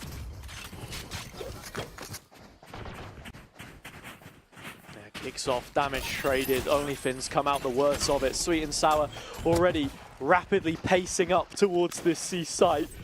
Ticey, the one with the backpack, spike inside it, now getting that planted once joined by the rest of his team. I think they're just looking to try and dip out and go towards Mound, but it's not necessarily in a Mound post-plant position. It's a bit further forward, yes, but it's not too great just with the way it's sitting. Just trying to get the mollies off, just to stop players getting closer to Hazard. Just pings coming out, but it's the delay that's working in Sweet and Sour's favour here. It's now the engagements as well. They're just getting burned away. Just bodies falling to the wayside. Fagan trying to get something special, but it's just the sheriff shots that are going to the wayside. Switching to the classic, trying to find something special. It's not going to happen. It's going to be Sweet and Sour once again. Yeah, Sweet and Sour. Successive pistol rounds from the second half of the previous into the first hit on Lotus. Keeping themselves on the attack side as well. Momentum and confidence running high in their camp. OnlyFins needing to find a way to offset this balance quickly, because your head could already be down the gutter by the time you get an opportunity to put yourself in a position of authority. To have that attack side back where they looked decent before. They've gambled towards the east side, and the fact that nothing's come off the back of this. No noise, no nothing, it's just utility being sent forward. This Prowler won't see anything, allows Sweet and Sour to move forward. Toxin screen down. I think this result feels all the more important for OnlyFins as well, because this is them coming into a game when they know Requiem will be watching along as well. Already a map down Icebox in that series, with the decider of Icebox left in this one. Sweet and Sour with a 13-3 result against NXT. They're also making improvements of their own. In many ways it feels like they're fighting a losing battle, and And a round like this, where Ale has his Sheriff, is a very slim chance that you get anything done, but leaving some kind of a dent could help them pave this path back into the series. Just still, that stall. I think OnlyFins may be willing to go down to the spike here, to keep firing off smokes on towards the spike, but still they're yet to actually get on top of it. The spam's been excellent, the util as well. Just leaving Creamy in with a pistol to try and get more than what he can in terms of the ultimate game, but all in all, it is just pistols dying to the spike. Yeah, it's comfy enough. OnlyFins doing a decent work. That, I mean, honestly, as far as anti-ecos go, that feels like pretty middle of the road for a loss. Do you know what I mean? Like, you took away 2 of the guns, you didn't quite make it the majority and actually force Sweet and Sour to dig into their pockets or anything of the sort. But, you know, objective secured, and 4 of those players go down without giving away orbs as well. Creamy getting close to a Nightfall. There won't be any ults in round number 3 though, and OnlyFins do have the weapon advantage. Yeah, but how do you use it to your advantage? Dixon's went very, very wide and easily manipulates and uses the one way to his advantage. But at the same time, you've got to be looking at Creamy on B. But how much space has he found? Dude, it's insane. Famzam was saying the other day, when we play Lotus, we take risks. If a player can find a gap, he'll call to the rest of the team and we'll follow it up, and they do exactly that. The spike goes down, and they've brought this to post despite the fact they've not dropped any blood on the ground. It's only their own. Yeah, and this is going to be excellent for them. Now they can fall back. Don't need to get any kills until the post plant realistically, and they've got plenty of delay still. That molly, though, being used up might be a massive loss, and now you have to keep control of tempo. Make sure he's still in the server. Has those mollies, those nanoswarms still to be used up. The players in Platts burst out. Tempo wins his duels, has to be careful of main. Famzam protects him, and now it's a 2v1. Spike ticks away with a chance for Sweet and Sour, but it's grasped by Snowy and Blizzard away. Snowy on the scene, nicely done. OnlyFins able to tie up loose ends and make sure that both the control that they get early towards upper and those residual players, waterfall side and towards mound, aren't going to get caught out by any kind of extensive push by Sweet and Sour. They give all the space away to them and let the fights head in their direction. A well-navigated bonus.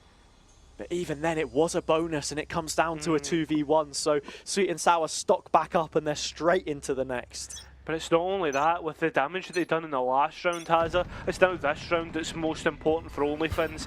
Lose this on the defence, and the economy will be in tatters. Change up from the dark cover, Heartbeat adjusting it.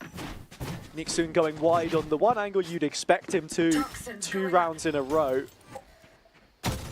With the early information or lack thereof they had out.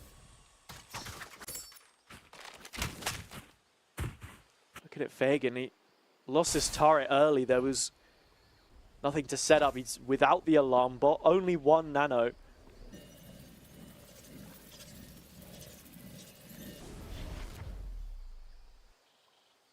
They're very light towards this left-hand side here, Cairo, and Sweet and Sour. Well, by the time they get onto the site, it's a very late notification that OnlyFins will receive in their inbox. Exactly. Not only that, though, you're looking towards Fagan. I was about to say, he's still hanging about CT, hearing the noises and actually looking for an engagement. You don't want to gift Sweet and Sour engagements, although Tizy does so on the other side. And they've still got the Odin as well. That's going to be big if they can get the spike down and get it planted for main. It's not going to happen. It is going to have to be a lot more forward post-plant for them. They have to fight on site, Sweet and Sour. Yeah, and look, they have to put those bodies on the line, because in terms of utility, there's a seize, a smoke which has just gone out, and that's about the surface of it. Fagan scratching away. 2 kills that he picks up, both headshots, walking forward further, making it a 3rd. Heartbeat stunned up, and OnlyFins doubling up. 2nd round on the board, 2nd retake in a row. And the strong suit of old certainly starting to pop its head back up again here. Excellent retake, excellent and entirely. And I think, like, again, like, you want to talk about the advantages and where it comes from. Ticey takes that fighting waterfall, which he's so confident with, and Sweet and Sour, they can't get the spike down, therefore on in towards the spike plant for Bane, right? Then they're stuck on site. That's the issues. Rather than maybe going and taking a little bit extra space, posing different questions to OnlyFins, especially with how deep Fagan was and how lonesome he was. Grenade! Again, we just got to reiterate how much of an important game this is for OnlyFins to help move them towards playoffs. It was Sweet and Sour, their opponent, in the first and last game that they played in the final stage of the first split. Tempo with an early kill onto Yesmu, which is an issue because there are players behind this. And OnlyFins a little late to call that rotation, or at least put Snowy in a position where he can help out Ale. Creamy one off of the Nightfall as well, just to note. Could even throw a lockdown in if you really wanted to, and Sweet and Sour have just cut all noise.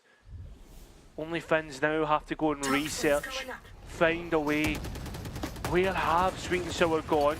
Looks as if they are going to be, and they would have heard that door break, and Fagan would have seen that paranoia, just as we've seen on our screens, trying to stop them getting in towards the site, proving different issues, but Sweet and Sour have moved them all about, but they're getting moved into the crosshairs of Nixon. 3 down, Snowy getting the 4. It's now up to Famzam with just a stinger in hand and a spike on his back. He needs to try and rescue it, but he can't do so. OnlyFins, shut them down. OnlyFins beginning to stretch their legs at the start of this game. Up 3-2. The lead is now theirs for the first time. And with some pretty decent stock in ults in the back pocket as well. Sweet and Sour not expending any of their own.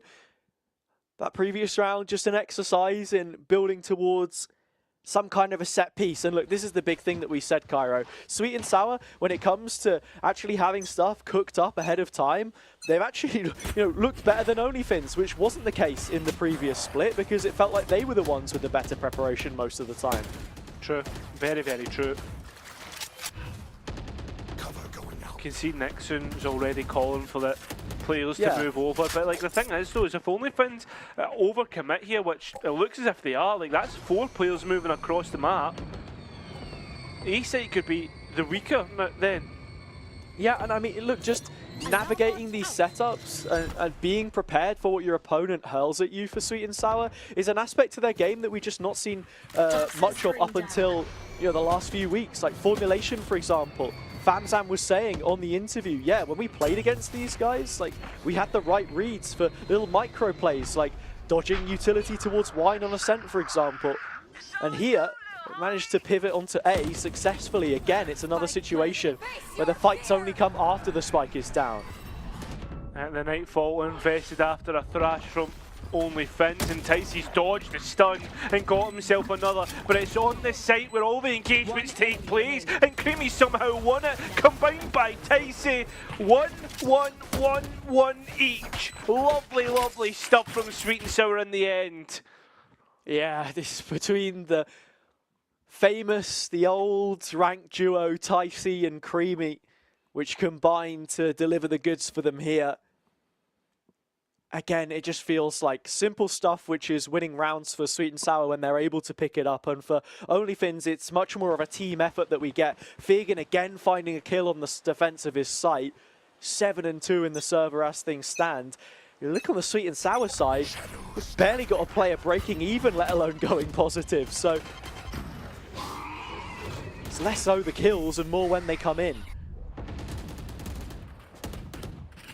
Yeah, look at Nixon, he's been left with the horrible job, right, of holding down C by himself, and every time Sweet and Sour threaten without just sending it straight in. Yeah.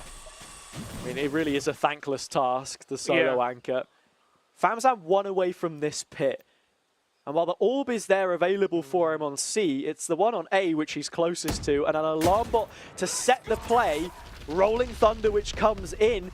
He's just going to surf his way out of trouble, however, and OnlyFins lose one of their biggest pieces.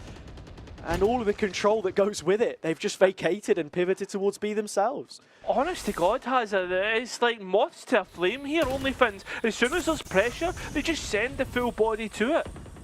It's like watching my dog chase a ball. Look, it's just like one of the most well-timed lurks from Tempo, because he breaks all that utility as soon as OnlyFins are trying to make that move of their own. They'll pop the bottle cap and open it right back up here, though. B now available for the taking. Yeah.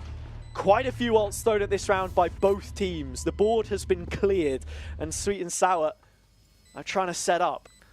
The only thing is, though, there's a match burning in this round, and it's in a powder keg of one. A couple of players being detained, and now just getting straight onto the spike, getting things working. That was actually the nano swarms being destroyed, and now the wingman's just getting to work. This is an easy round at the end for OnlyFins, and Sweet and Sour are left scratching their head as to what happened. Yeah, Sweet and Sour get their work cut out for them. The wingman just full sticks the defuse. I'm not too sure what happened there, perhaps a lapse in communication, but with no bodies on the site after the lockdown, even despite the fact that Sweet and Sour's own was the single one that was able to actually find a detained player, is crazy. So here we go, another gun round between the two, neither of them getting out of their neck of the woods in terms of finance. It's a little more pressing for Sweet and Sour at this point in time, though. Well, Nixon, full revealed, somehow finds a way to vacate. Yeah, and they're spawning through all the utility that OnlyFins had set up. As simple as it is. And it's crazy, like, to lose a round like the way Sweet and Sour did last, and how beautifully called it was in general from Heartbeat. They had OnlyFins singing out a Sweet and Sour song sheet.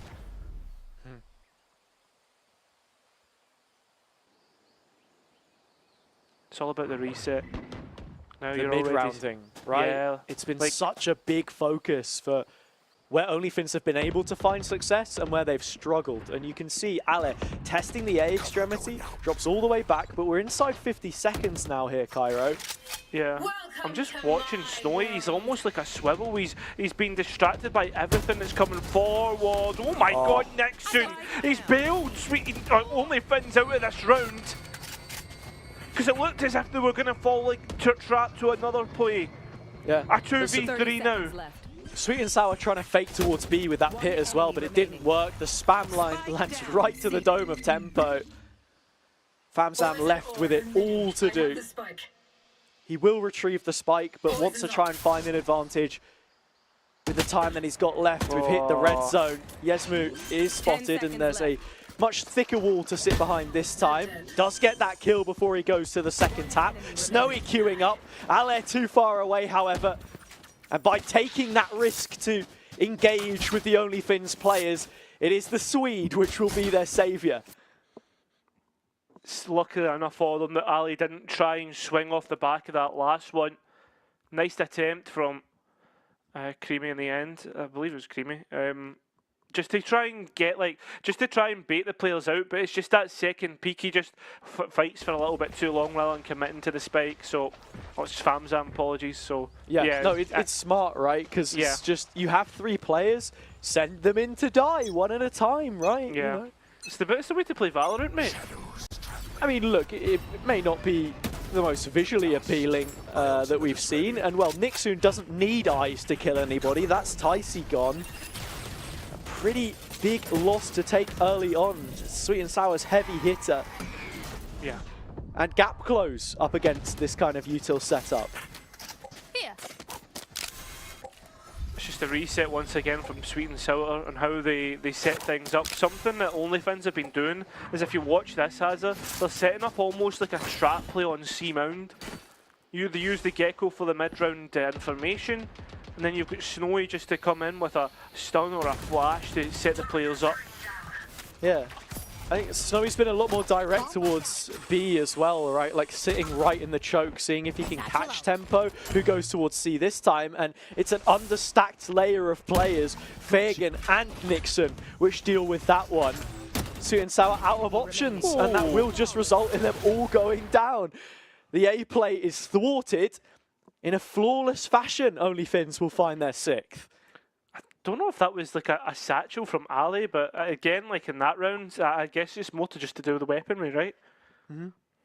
I think too, just like Nixon getting, I don't want to call them cheap kills, but Ticey going there, you've got nothing to break all of the utility on C. And I mean, like you say, well, the mid rounds looked a little bit better for OnlyFins, right? They're getting information, they're winning duels, they've got numbers at least to fight with. Sweet and Sour are gonna pace change here and go for a much more direct execute. Yeah, they just need to make sure that they don't allow OnlyFins to defuse the spike for free, and that's essentially where all these rounds have come from. Is just being able to allow OnlyFins onto that spike so easily on the B post plant last time. I mean, the previous round as well, you saw them use up all of their utility but not commit. This time, the players do follow it up by Sweet and Sour. Heartbeat is the first to go on this occasion, and well, the health pool is starting to dry up. Sweet and Sour staying alive through Tempo and Famsam. They'll both find kills. It is that Gecko utility, and the man holding on to all of it. OnlyFins chances in this round on Yesmu. Alarm bot goes waterfall, and it's just another hurdle in his way that he has to cross, with a Thrash depleted before a chance to scoop that one back up arrives. The worst part about it is you've still got nanos to delay, to play with, all in all. Getting caught by the alarm bot isn't great either, because you know exactly where Yesmu is, and he confirms it with the Dizzy to come through. It's all about these next 2 engagements. The switch and the spray nearly there. But again, it's about closing this gap for Sweet and Sour. I mean, that's a tough one. Tempo struggling to get out, because as you said, he was the one with the nanos, but he was also the one on site. So well played off of one another, all things considered, in the 2 versus 1. And again, ults to go around. You look at the state of play. Lockdown available, 1 off the Nightfall for Sweet and Sour. There's a From the Shadows available for each, but the world is the same before and after me saying that. I think it probably makes a bigger difference for Sweet and Sour if they actually want to get Heartbeat in some aggressive positions. Because, look, as much as we said about him coming in, being the cool head, the guy that's, you know, again, bringing a different aspect, dynamic to how this team plays, how they call, how they set up, one of the, you know, hallmarks of his gameplay is sometimes having a backstab on an attacking round. And it's not something that they've really played through here, where we were actually seeing it quite a bit on Sunset. 100. I think like that's the biggest part about it. Like it can be a much more aggressive Omen, and again, like it's all about like having those multifaceted approaches and like switching up how you want to play post plants. And I think a time to sit down and talk about that is such a good idea. Yeah. Again, though, it's the ultimates that will be the difference between the two and the opportunities to win the rounds. Yeah. And I think it's worthwhile Sweet and Sour invest in something like the lockdown here on B, just to try and move players about the map. Well, the success that they found was from taking B control early and making sure there are a couple of players there. Ticey goes straight past, but into Nixon again, who's found another opening kill. And with Fagan by his side, these guys feel like an unstoppable duo. Yes, we're arriving once their work is done, but it's exactly that. Finished. A 3-on-1 that he has to win. Players can easily get back onto C main just by opening the door and playing together. They know where the spike is and they know where Creamy has to be, especially by clearing just to be on mount. It's as simple as that. Ali will collect, and after the switch up after the timeout has it, it's going to be OnlyFins finding the advantage for the next half. Yeah, OnlyFins. Look, well, they have the advantage on the half now, and it won't be as strong as it was to kick things off on Sunset. It's the defender's side nearly put away, and a chance to close the lid on Lotus. So I think, look, the fact that they're in this position already is good. You come into a round now with much better guns than Sweet and Sour to finish things off. Sure, they have the ultimates, but it's not just the abilities that count, it's what you can put up behind that. And an unarmored Guardian in the hands of Tempo. I think you care more about his lockdown here. Yeah, I think it's desperation in the last round, and Ali will punish them for it. The paranoia in, and that's a big one on to Nixon. as they still brawl their way through A main. It's still Sweet and Sour to come out on top. Ali's territory will give away exactly his position. And they're even going to invest the lockdown to allow anybody nearby not a chance of getting close. I mean, Ale was deafened up as well, so in terms of information on whether the players had actually pushed site or not, he didn't have any. Nearly caught by the ankle there, the ball and chain on the corner. The spam from Ale is ridiculous. It brings the nade back up. He's got a chance to dish additional damage. Figan may make the most of this. It's a 2-on-1, but he knows about both players, or at least has a rough idea on their positions. Creamy's just going to run away and allow Heartbeat to set up. It's beautiful stuff. I mean, now Creamy can come in as the backstab himself. They're just delaying and playing with Figan's mind. Hang on. Where's the plant though, Cairo? Because this is not optimal at all. The alarm bot as well. Ah, it's nice. Creamy's come in the last second and traded it out, has it? 7-5. There you have it. In the end, keeping that advantage and keeping Sweet and Sour within 2 of their opponents. Yeah, I mean, look, Sweet and Sour kept honest for this half. I think it's fair to say, you know, not the strongest of rounds from them at times, but a clear game plan brought to the table in that last one there. And getting the better of OnlyFins in what could be a very decisive round as well, because you come into the pistol now with the gap only being 2, like I said before. 4 ghosts on Sweet and Sour, just the light shields for Heartbeat's Omen.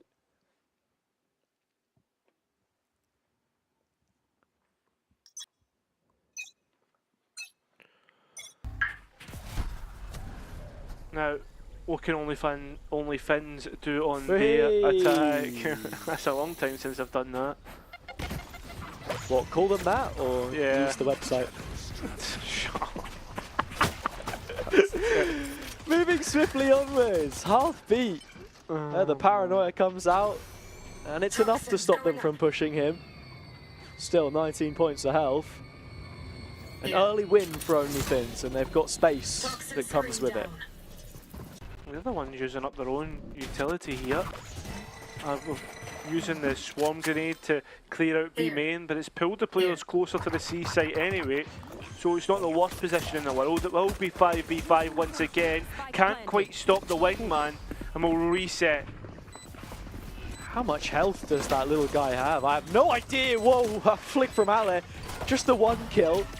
4-on-4, and well, the fact that it's Heartbeat that goes, with him being on 19 points of health before then, means that actually this is maybe an advantage that Sweet and Sour could work with, but the response is resounding. OnlyFins fighting together to put an 8th up on the board. Yeah, that's big. Again, your pistol rounds, they put the pressure on from the get-go, right? You saw it last time. On Sunset, it was whoever won the pistol round was the one to take the biggest amount of rounds. On this one, on this second map, it might be whoever takes the pistol round has the least amount, because that was what will happen for sort of Sweet and Sour. Maybe. I mean, you saw the teams trade pistols before. They have done again here. It comes at a time of need for OnlyFins, though, to get themselves to an 8th. I mean, it looked like they were setting up some kind of a trap play here, Sweet and Sour, but it does get called in early. It's the classics which begin the round for them.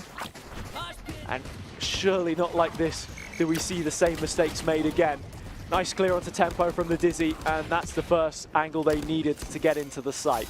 Yeah, not making the same mistakes twice here, has it? And you're seeing exactly the case. Creamy, though, is able to introduce himself, slip between the cracks, gets another kill with the classic, and that's all it is in the end. Yeah, single-digit kills picked up by Sweet and Sour on the way back through. That's always the case because you can't kill 10 people on a round. What am I saying? OnlyFins up to 9. That's the important thing to be looking at here. I think as well, just on a round like that, having the Gecko utility with something else behind it as well to make sure that you are clearing those corners, not giving Sweet and Sour the time of day. The Odin is out though, and it's Ticey holding onto it this time. Again, this is something that Fnatic were doing. We spoke about it last time, how they were switching up who the Odin players was. Usually it's Spam Zam, this time it's Spam C. Sounds like some horrible thing you would get at a discount store.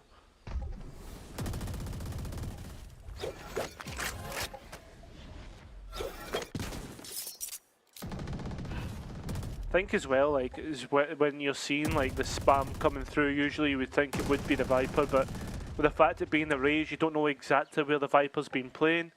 Usually it's typically C. The thing for me too is like Tycee was doing this quite a lot in the previous series against NXT, whereas it was his operator which actually looked best on this race, which we're not going to get just yet, not while the credits are as low as they are. Everything hanging in the balance, quite literally here for Sweet and Sour on this round. They will best in weaponry, but Nixon's Bulldog up close is just as good as a Phantom or Vandal. That's the numbers for OnlyFins, and Creamy in a spot of bother here in the corner. Wingman locking in the plant at the expense of both Nanos on his position, and yeah, OnlyFins find everybody in the end, and it's just the Odin left. Very quickly dispensed of by the mirror pick of Ale. Yeah, this is now starting to get into timeout territory here if you're Sweet and Sour, because they can't allow these issues to keep going on.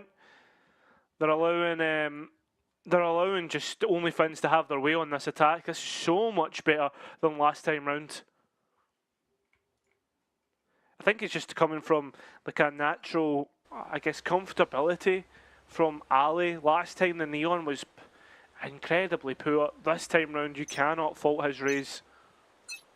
Yeah, again, I think you're probably his harshest critic of a player who, you know, out-fragged the server on that role, but it's the implementation, right, yeah, more than anything else. I'm not criticising the, how to put it, I'm not criticising him, like, in general, like, because he fragged out, right, he did, like, what he needed to do, but like, there was a lot of rounds when they were on the attack where Ali left the team hanging for dry just because of, like, the disconnect from the general play, right? If you look at that attack half last time round, they were only able to get, like, what, 5 rounds? Yeah.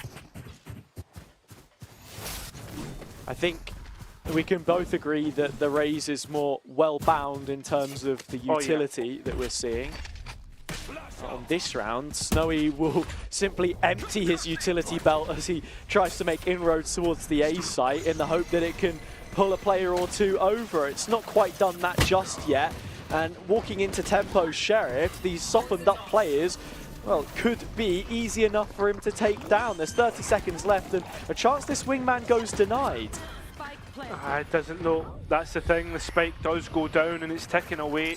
And while they can't hear noise, it finally will come up and the players will get caught off guard. These Stingers and Sheriffs are working good at close range. There's another, now up to Snowy, but he isn't anywhere near this spike. Heartbeat can wait with arms open wide, but the spray from Snowy pushes OnlyFins further afoot.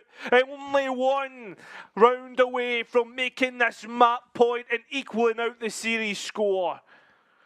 Yeah, Snowy lifts a single finger to his mouth to suggest that the talking will be done in the server and that OnlyFins are able to reverse the result that we've seen on map number 1. Another 9-3 loss from the half where they led to close out in a much more authoritative fashion here on Lotus. The selection of Sweet and Sour, may I add, and while the op does come in play, it's in the hands of Tempo this time around.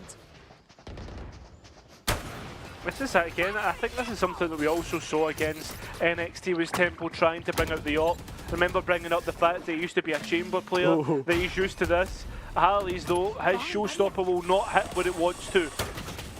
Had to be a little careful there as Tempo was looking for a second shot of the op to connect. It was only a leg onto Ale, like you said, and he didn't want to go down to the turret pushing in either. OnlyFins have players wide of either side of the site, both towards Spawn and Mound. Sweet and Sour will try and might find a way back through, but it's incredibly isolated that they make their reprisal. Famzam pushed to the corner by Ale's utility, and despite the fact he took early losses in health, he will take every single victory possible in those engagements. This is the thing, though, how we've got to this point here has it at 12. And Sweet and Sour, again, like they've just not changed anything up entirely, like the way they want to play. Giving up, like, fair enough, they've tried the Odin, they've tried the Op, but in general, they're still giving up these easy fights. And OnlyFins, that's it, they're one away from equaling this series out and sending us to Icebox. And I mean, if we go to Icebox, what's the feeling then? Is it that OnlyFins haven't just bagged a freak result, and that they can go back to a map which was a stronghold for them before, without Sweet and Sour having found the necessary way to unlock it? Performances, again, such as that NXT result the other week, spring to mind immediately of their potential, but OnlyFins, the ones that will attempt to make the first move here, and it's towards the C site yet again, where ults are traded. Ale going down. Oh, Nixon getting burnt alive, although still manages to survive. It's the leader who's been really dragging this team forward, and will do so once again. Creamy so quick on the mark. 3v3. Has the Nightfall up and available, and the spike still not collected, knowing that they have to just take a moment to collect themselves. And when they do, Sweet and Sour come in and smack them in the face. Oh, the collapse is just so quick as Sweet and Sour are making their way back into the site.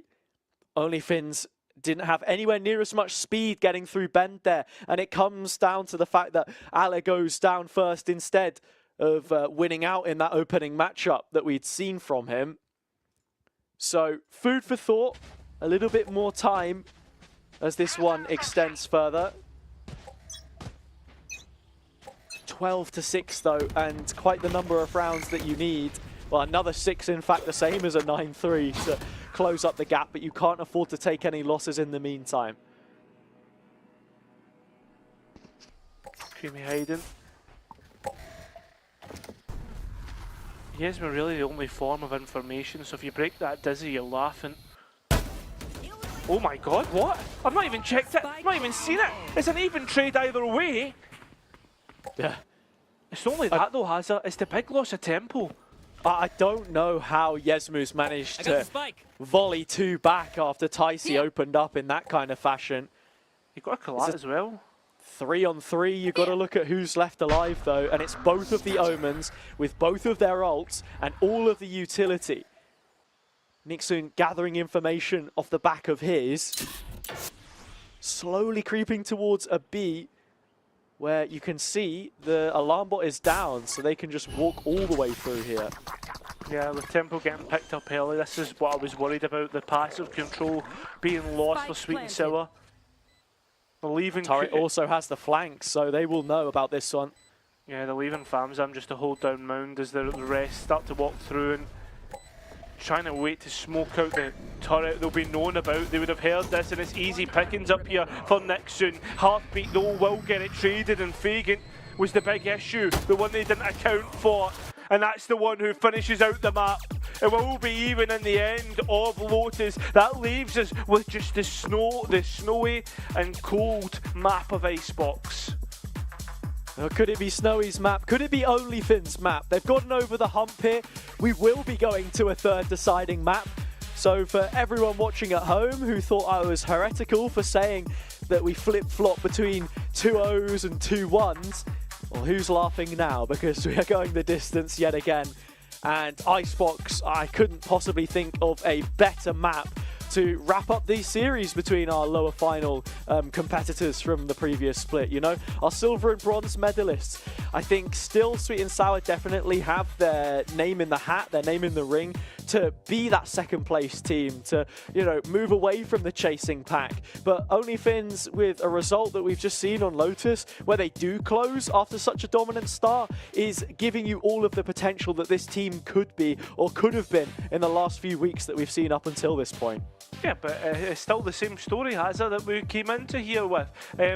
We have seen two faces of OnlyFins. One where they look like their former selves. I'll show you the second half of Sunset. Other times where they look like the new OnlyFins, the ones which can go and dominate their opponents. I allude to the first half of the Sunset and, well, now Lotus, right? We just need to see this new OnlyFins continue into the third map of Icebox.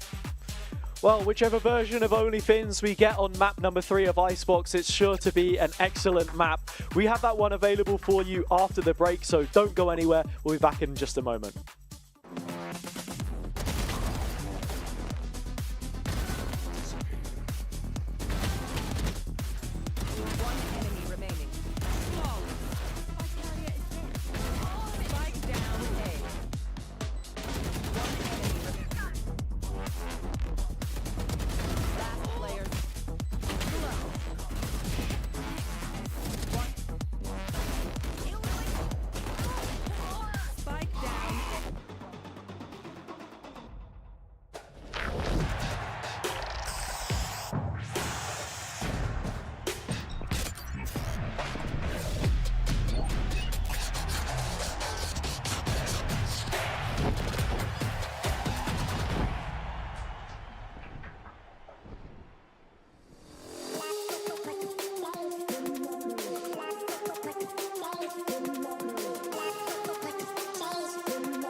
You will never understand what I went through.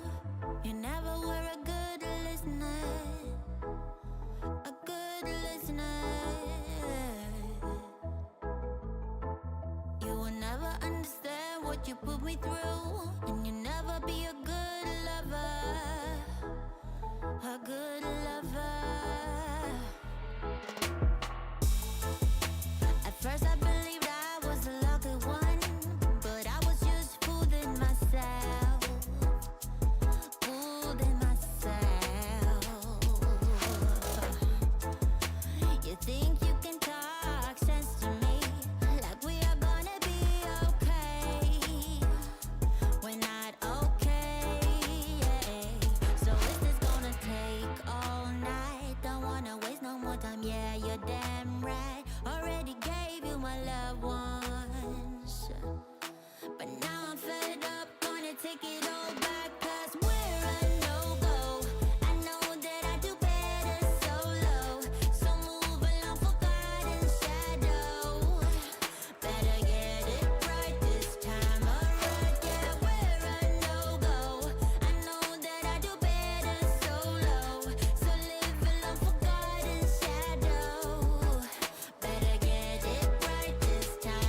Yeah, you're damn right. Already gave you my love once, but now I'm fed up. Gonna take it all back, 'cause we're a no-go.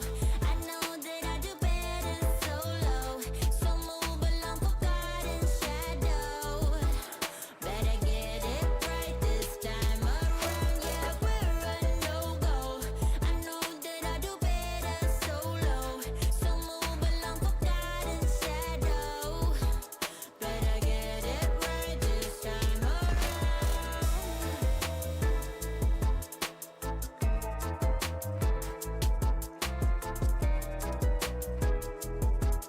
Better get it right this time around. Yeah, we're a no-go. I know that I do better solo, so move along, forgotten shadow. Better get it right this time around.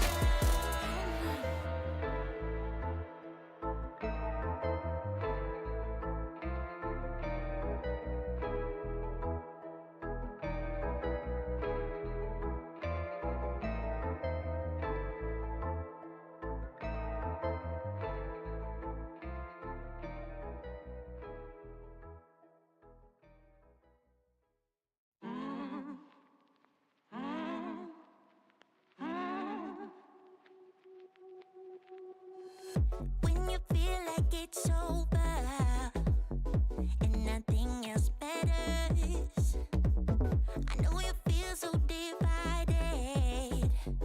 Pick yourself up again and you better start walk, girl. Open up, just let me hear you talk, girl.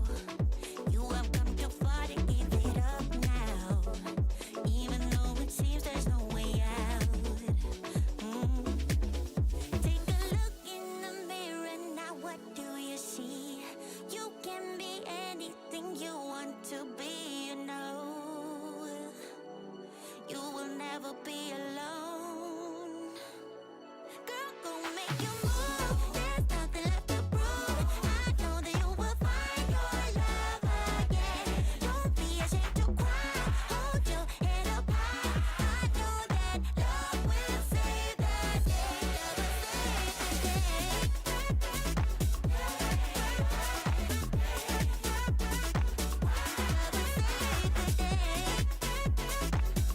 will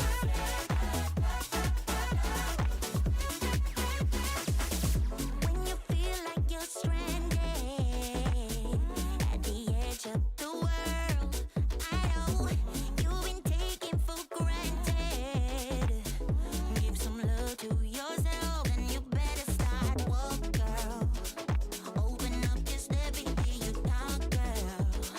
You have come too far to give it up now, even though it seems there's no way out. Take a look in the mirror now, what do you see?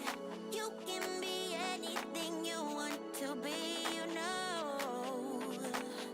You will never be alone.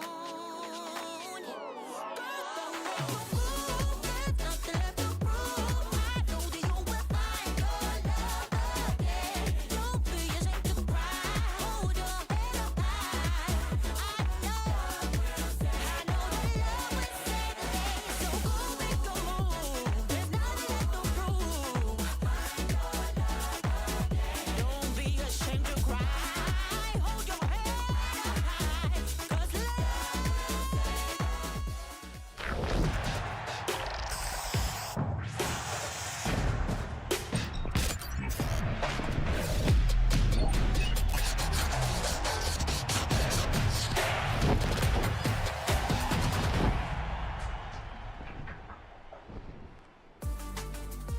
The final map of this evening is on the way between OnlyFins and Sweet and Sour. The Finnish squad have finally found the way back into this series when it looked like it was going to be a repeat affair of what we had the other week against Formulation. A strong result to be taking now from Lotus, their opponent's pick, into Icebox, which historically has been good for them, but times are changing. I'm not going to lie, looking at this highlight package, I thought it was just Nixon that was just going to be in it, because realistically, that's who it was who really saved OnlyFins a lot of the time, and no wonder he's MVP. Ali had some good individual moments, but all in all, Nixon was just getting, I don't know, like the luck of the draw every single time. Yeah, I think just between him and Fagan, OnlyFins had the setups down. We didn't need an individual performance from an Ale, for example, to pull them out of the situation. And for Sweet and Sour, not a single player going positive. Famzam breaking even with 14 kills and 14 deaths. But I think the big thing to say about all of that is that, you know, they were finding their ways into the site. They were being able to effectively set up. But when OnlyFins had opportunities, you know, on their retakes or, for example, in their own post plants, they did a very good job at, you know, mitigating that and having more effective setups of their own. Yeah, and I think as well, like, again, like we were talking about the development and the evolution of OnlyFins and what's been happening so far, Hazza. The Lotus, when they played it against Metasport, looked lackluster, looked poor, and then they've switched away from a Neon to a Raze, and the comp just seems a little bit more cohesive, I guess. At times, there is still mistakes happening, there is still poor stuff, but the mid-rounding, I'd say, is a real highlight for them. Yeah, I think it's always going to be a little bit like that as well. Gecko offers utility which maybe doesn't combine too well with the Neon. Got to be a bit more self-sufficient. For me, if you were going to stick with that, it was going to be a KO or a Sky, something like that. Do you know what I mean? Yeah. We've seen teams in the region play it before. Focus with Yugi in the roster used to run a Neon on Lotus, but again, it's not too often that we see it. There are reasons for that. OnlyFins stick to something a little bit more basic and fundamental, and yeah, it's through those fundamentals that we get a better performance. On to Icebox now, though, and to just twist this discussion towards it, the one map that we did see OnlyFins play in their Week 3 matchup against Requiem, which is postponed until tomorrow, of course, so quite a loaded set of fixtures coming up for them. They ended up losing that map, so yeah. This is one which before we've historically said, yeah, OnlyFins on Icebox, this is where they're going to be picking up results, but if you're losing that one to the new boys and you're now coming into it against a Sweet and Sour team with Heartbeat taken from the helm of a Metasport side, which had their fair share of wins here as well, I don't know how I'm feeling at all, to be honest. I'm just struggling to gauge it.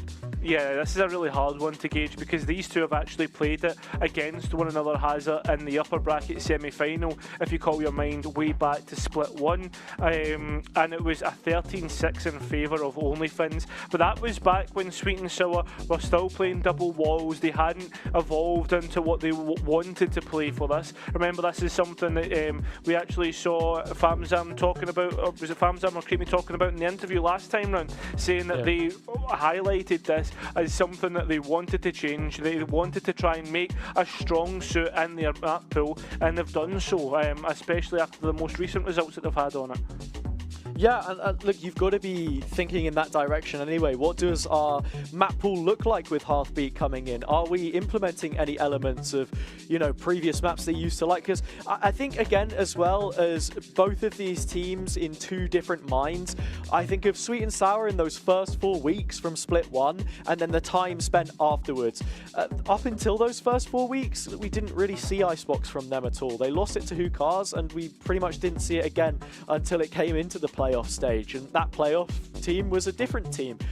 Now it's one which is more readily available on a map like this, that have immediately put it into their pool and said, yeah, we're going to play it. But when you look at agent choices, it's a lot more different because, again, like I said, you're not getting Ticey on the Raze anymore, so you do lose a bit of comfortability, and I don't think NXT were the team that were going to push you on this map probably the other week when they played them, so maybe the statistics are propped up a little bit, but at the same time, you also have the result for OnlyFins, which damns them in the same regard. So again, you're not really going to see that until it comes into the server. And my question for OnlyFins is, maybe do we even get a compositional change there as well, or is there not enough time to actually factor that in? Because they have stuck with the Gecko. I expect that one to stick, but in terms of some of the other choices around the edges, is that something that we'll be getting more frequently? And I think like you pose a difficult question for OnlyFins to really answer, because do they want to develop the Lotus? Do they want to develop any other maps in the meantime while they were working on their scrims, right? Because realistically, you're looking at a week-long process of probably changing up what you want to do. I mean, that's probably for like more on a tier 2 level. Your higher tier 2 teams that are actually getting paid, they'll probably do it quicker. So that's where I'm at, especially because you don't want to be doing too many drastic changes. I mean, OnlyFins, they did this last time against Sweet and Sour, and look what happened, Hazza. They ended up getting caught off guard, and it was a 13-6, 13-6. There can't be too many drastic changes, but I mean, maybe it could always be at the back of your head. Yeah, I mean, I'm just trying to look back here at when exactly that first map against Requiem took place, because, of course, the coach has come in since then, Dumbbell, for those who weren't here a moment ago. I'm kind of probably happy that you didn't see me pumping iron. But, you know, all jokes aside, yeah, you know, have they reviewed this in the time that they've had? Because I imagine, you know, if you actually go back and look at what the issue was with the tournament client, the reason they couldn't play, it was a regional thing, but they still had internet access, they were still in the call with one another, and they probably still debriefed after that one map that they'd played. So if you can actually do something as simple as looking at what the issues were and talking it over and saying, okay, on a round like this, for example, we need to be more supportive, or, you know, we need to set up in a different way. I don't think this is working. You can't exactly give the whole map a facelift and completely reconstruct it, but you can definitely highlight some errors that you made before and have a fresh opportunity at putting that right here. Yeah, well, straight into the agent select, we'll get the answers that we were looking for, and the answer is no change at all. Sweet and Sour and OnlyFins are going to go for a mirror composition against one another here, Hazza, and all in all, I mean, it's going to just come down to who uses their utility better and who can shoot better. I mean, there you have it, right? I don't think we could really ask for too much more in this position from either team. OnlyFins stick to their guns. Have they made the necessary improvements to shore up this map of Icebox? Sweet and Sour have been trailblazing their way through this. They broke away from using double walls like a lot of other teams towards the start of the previous split, and it didn't work out for them. This is looking a whole lot better, but which of the Gecko implementations do we have a higher regard of?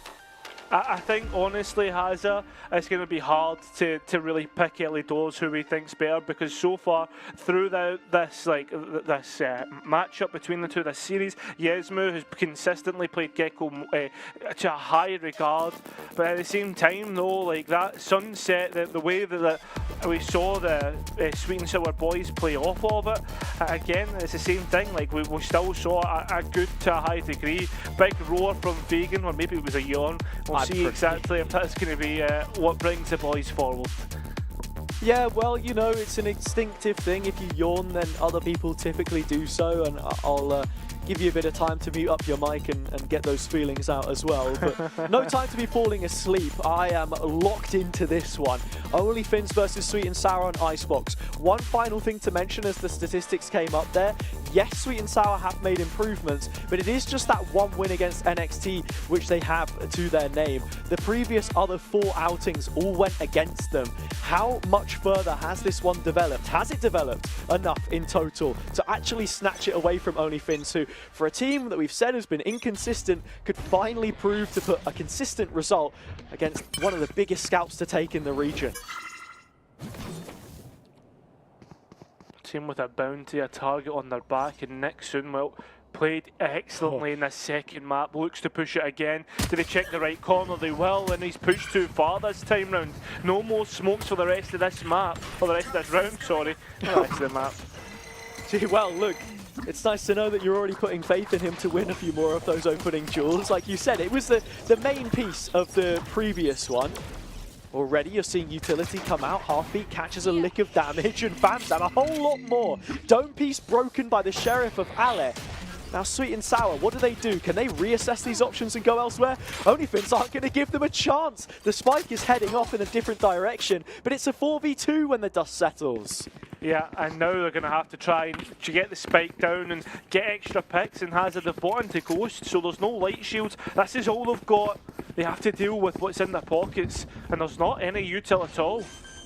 I'm wondering if Yesmu's been able to recollect that Dizzy as well, because Snowy should have the knife coming up pretty soon too. 8 seconds until he gets that one, and sure, you lost Nixon at the start of the round, so there's no toxic screen, but you're expecting Sweet and Sour to be taking these fights in front of it anyway, and that's exactly what they've already started to do. Here we go, and they come.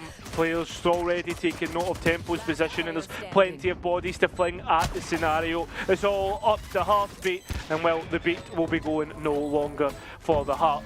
All in all, it's an easy round for OnlyFins in the end.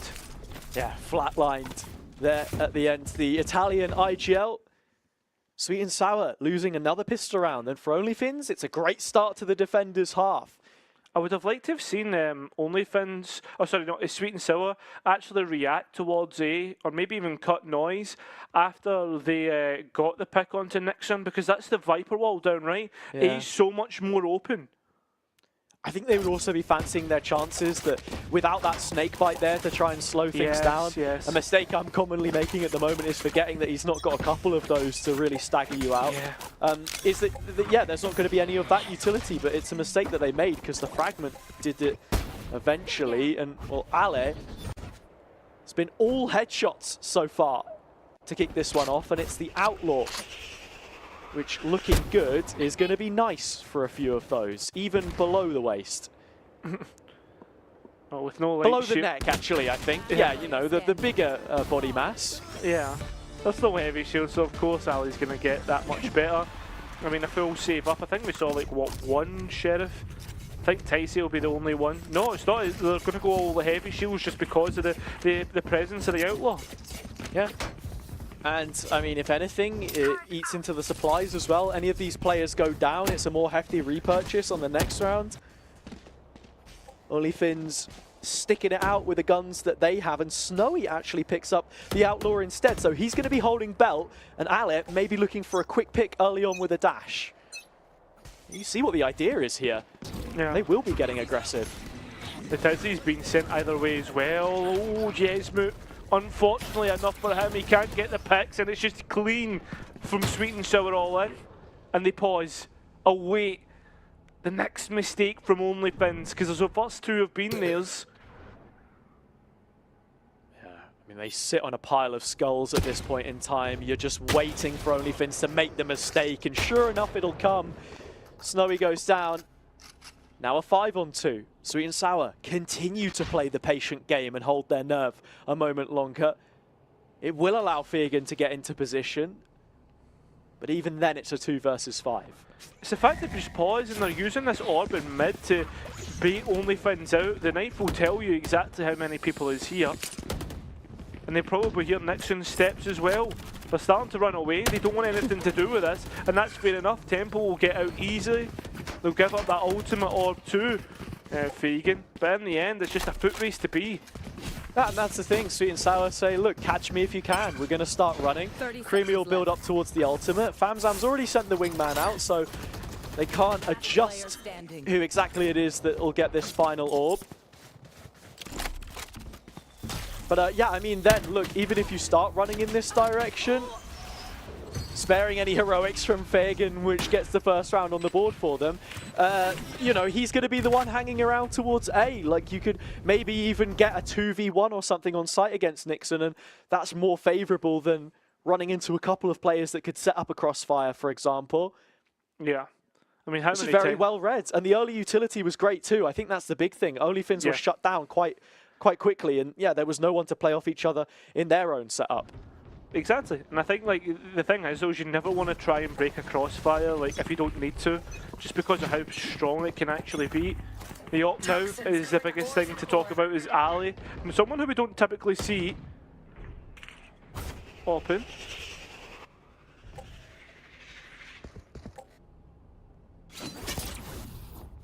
Brought away from the angle. I think he just had a rough idea of what was going on there.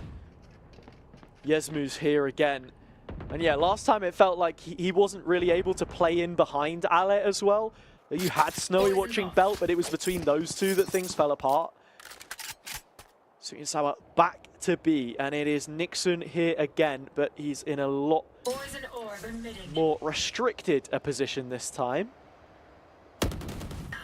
Ooh, nice shot. Big shot. And he's still going on. He's stuck now on yellow. Has to get one more. Has to make it doable, but doesn't. He trades clean even. Again, it's the Viper utility you're losing out, but it's this time round that Sweet and Sour just pause, play in tempo. Up you come, mate. Up to the playing part. The podium.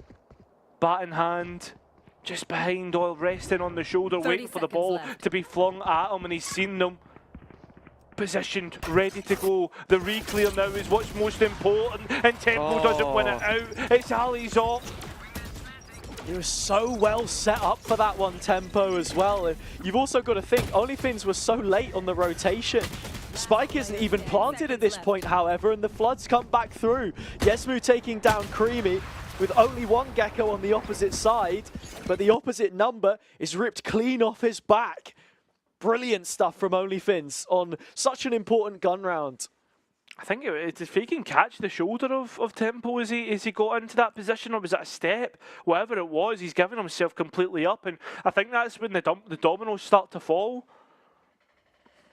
Yeah, I mean, just not getting the most of that. Even this kill from Nixon here. I mean, you can see it does take a while for OnlyFins to call in some of these rotations. Honestly, if Sweet and Sour can go for some quicker executes, perhaps, I mean, especially towards the A side of the map, that could be the extra facet to their game that they're missing out on. And something else to highlight early on is that I think Sweet and Sour have kind of leaned into the fact that sometimes they are reliant on flanks through mid, for example. They've not touched it with a 10-foot barge pole right now, and well, OnlyFins are using up numbers to try and deal with that. Op shot missed, but Snowy filling in the gap. Meanwhile, elsewhere, Famzam scaling up with his best mate. Heartbeat. Well, that wall's up. Oh, that's going to be a big pick. Nixon played in front of it. And that's a few times now that Nixon's left this A side of the map a little bit more vulnerable. I mean, look, there's a handful of angles that he can take, and you know, if the Viper player isn't going to be hanging towards back of yellow, you're always expecting one to try and take that quick engagement and get out. Big one from Heartbeat, because look, he's one off the pit now as well. Famzam using the Thrash already, but sends it back to himself for the second clear, which again finds absolutely nothing.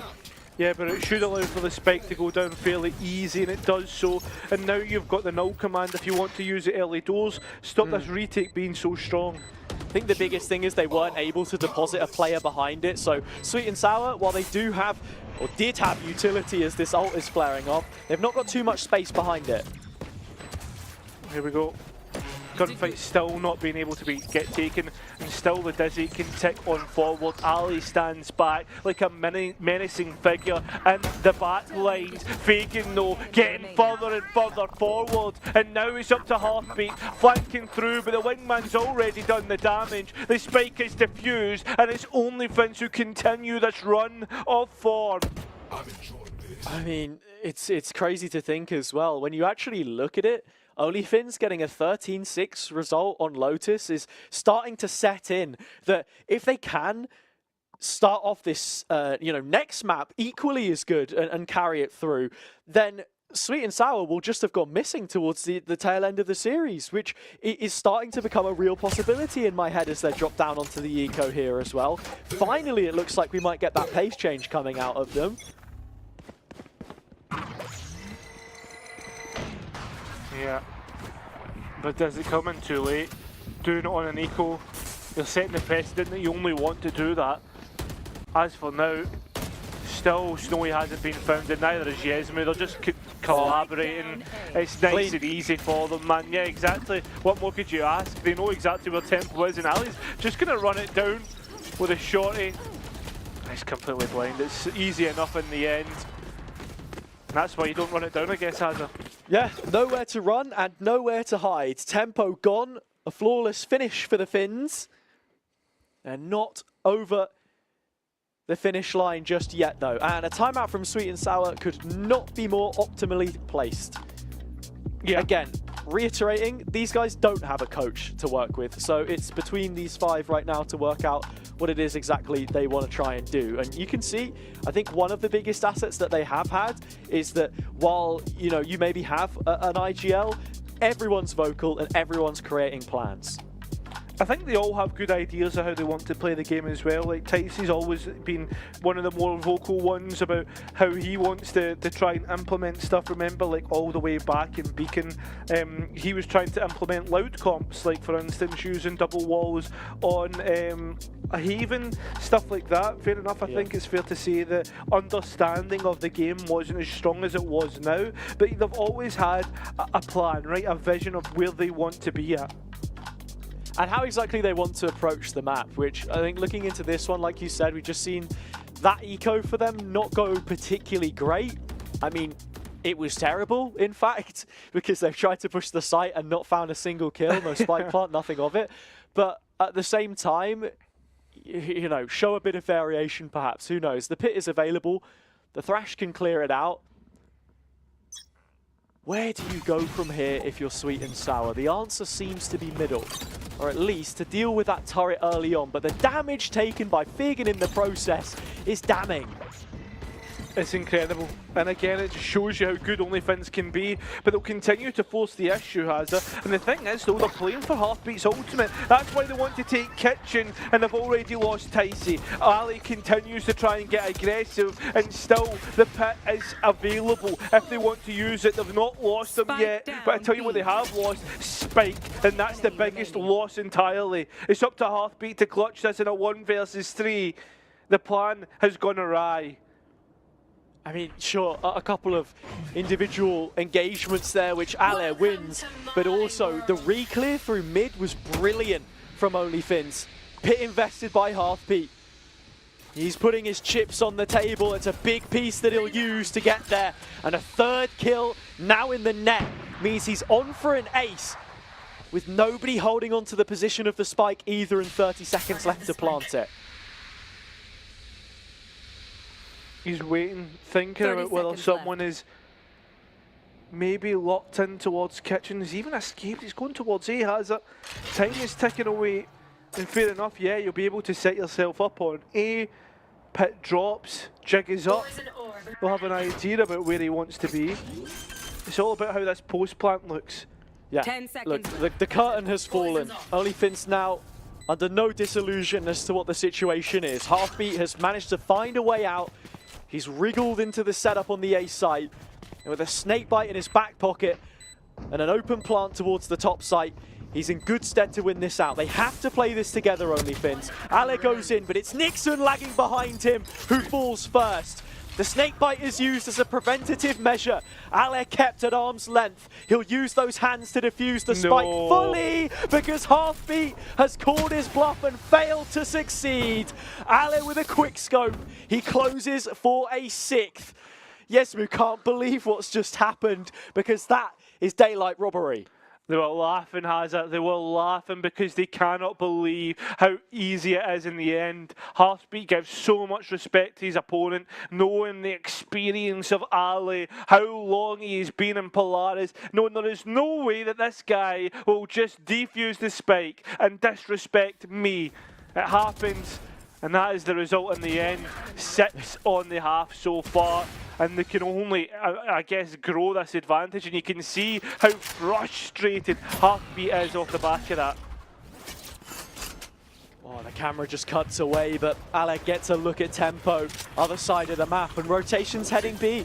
They know that this is what Sweet and Sour like to try and do, but even the execute is blunt.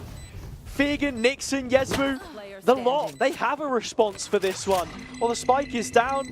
That's the last thing left in the will for Tempo to try and recover a round, which is done almost as soon as it starts. I think this is the most desperate we've ever seen Sweet and Sour Hazza since we've started Split 2. Yeah.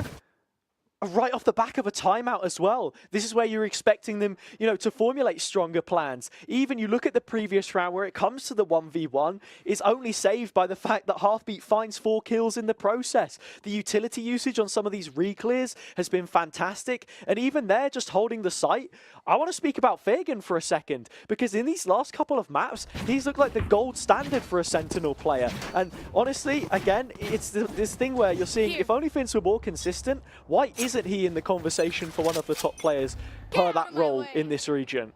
I think as well, something that I want to talk about has is, if you've got to remember about Sweet and Sour from Split 1, it was week 4 where they started to lose out. They started to get a poorer performance coming in, right? Sure. Like, that was against 2 cars. They ended up winning that out after dramatic overtimes. Yeah, it was when they were 4-0 up that they went into the game against Apina and took their first loss. Yeah. And again, the match just before Apex. This is the one where you wanted to bank some confidence along the way. And sure, it's against a team which you've only ever managed to beat once coming into the split in a best-of-3 scenario. They made it twice by the time playoffs concluded. Actually, no, it was only once. Fact of the matter is... Actually, no, it was twice. Okay, never mind. It's been a while. Honestly, long day. Long day since Genki. True. What can they do with the Sheriffs? No, and the post plant. Let's be honest, we've seen it before from Sweet and Sour. Craziness. The Sheriffs can hit. It's all about if you believe. It's kind of like fairies when you think like Peter Pan and stuff like that has a can Sweet and Sour believe in this post plant? I don't know, man. You still leaving teeth under your pillow? Of course. Why are you losing teeth at this age? Fair enough. Anyway, Ticey takes one out the face of Fig, and it's a nice follow-up that he gets as well. This is the spike. No magic fairy to defuse the spike for them this time. Snowy detained is a dead man. So Sweet and Sour will get a thrifty round. There is a surprise package under the pillow, but how much more do we possibly get towards the end of this half, and will it be enough? It's a big, big round, has it? He gets themselves second on the board, thrifty round, allows them to collect rifles and have a good go of it for a couple of them. A couple of rounds, that is. Which they'll need the momentum at their backs. 7-2. Still, there's a world where this one gets out of control. We've been living in it for the past few weeks, if you're an OnlyFins follower. Snowy with support, but it's a thinly distributed defense for OnlyFins on this round. They're trying to be a little more reactive to what Sweet and Sour are doing, because they've caught on to the play style. It's not been as direct as it had done historically. But lockdown coming in, and Nixon still not spotting anything towards B. Should confirm this is an A play. How much space will Sweet and Sour be allowed off the back of it before the retake comes through? I don't think a lot, because they've been pretty late in terms of coming back in. One player detained. It is Snowy. They're hoping that Sweet and Sour do go hunting, but it's not going to be the case. And you've still got Ticey hiding in the smoke. Doesn't get anything off the back of it, but plenty of chip damage. Tempo through mid will be the one that proves to be the issue. And now you've also got Heartbeat helping them out as a secondary support, but they've been completely routed. This is big now. OnlyFins, they see a glimpse of Ali, but that's all it's going to be. Need to deny the wingman on the spike, and they do so, but not before losing bodies. It's up to Creamy. He's good with a rifle, but that's all it is. Just 2 picks for him, and it's 8 for OnlyFins. A huge 8th round, and what a response. Just after we've seen Sweet and Sour start to put another one in their pocket. It's a very small sum that we're expecting them to now have. Only a handful of rounds in the second half. You'll be able to count it on one hand, that's for sure. And for OnlyFins here, yeah, the retake looked really good. Nice use of the utility, and more importantly, they dealt with that mid-play. Sweet and Sour offering a variation which we had seen them find success from before, and instead of solo playing it, when it looked like there were backs turned, they found a way to group up and deal with that threat. The protocols are there. They look like a team again, Cairo. Like I'm starting to believe. Now listen, you're going to need There's more 2 than rounds belief. to play, and there's still a possibility we get a 9-3, so I'll shut up for now. Yeah, exactly. And you've still also got the possibility of more ultimates to come in for OnlyFins. I'm looking at Ali's blades, and most importantly, I'm looking at Yezmu's thrash. There is the pit available for Nixon, which has been invested in towards the site of A, stinking up the gaff, and so is OnlyFins, because they're starting to lose players. Nixon's just playing outside of his pit for now, and while the players are outside of it, they get picked up. Nixon swings out, and they truly have stunk up the gaff, as they've allowed Sweet and Sour back into this game. Oh man, Cairo, you stink. I wish you'd stop saying that, honestly. Stinking up the gaff. What a line from you. That'll go over many heads, especially on the OnlyFins side. And they do call a timeout here. A break in play just before the 12th. How much value do you really get from this? I mean, you didn't want to call it on the previous because they were happy with the game plan. I guess, you know, why not? Maybe the opportunity to speak it over. I was going to say, maybe they're just discussing, like, listen guys, 9-3 half, not our strong suit. Let's just throw the round. 4 will do. 4 will do. Yeah. But no, I think, look, honestly, just, you get this opportunity to, if you could go back and fix any mistake of the previous round, if you're OnlyFins, I don't know, what do you think went wrong for them there? Because for me, it just felt like Sweet and Sour were a lot more, you know, effective with their trades that time. Yeah, they were. And I think also the other aspect to it is just everything outside of that pit. Change everything outside of that pit. Honestly, I think that was the biggest mistakes. And I don't know what else there is to say. I think the difference is that Sweet and Sour are now starting to wake up into this game, right? That's the difference for me. They're starting to actually play like the Sweet and Sour that we know, the rock and roll style of play, and they're playing off one another, as you said, most importantly.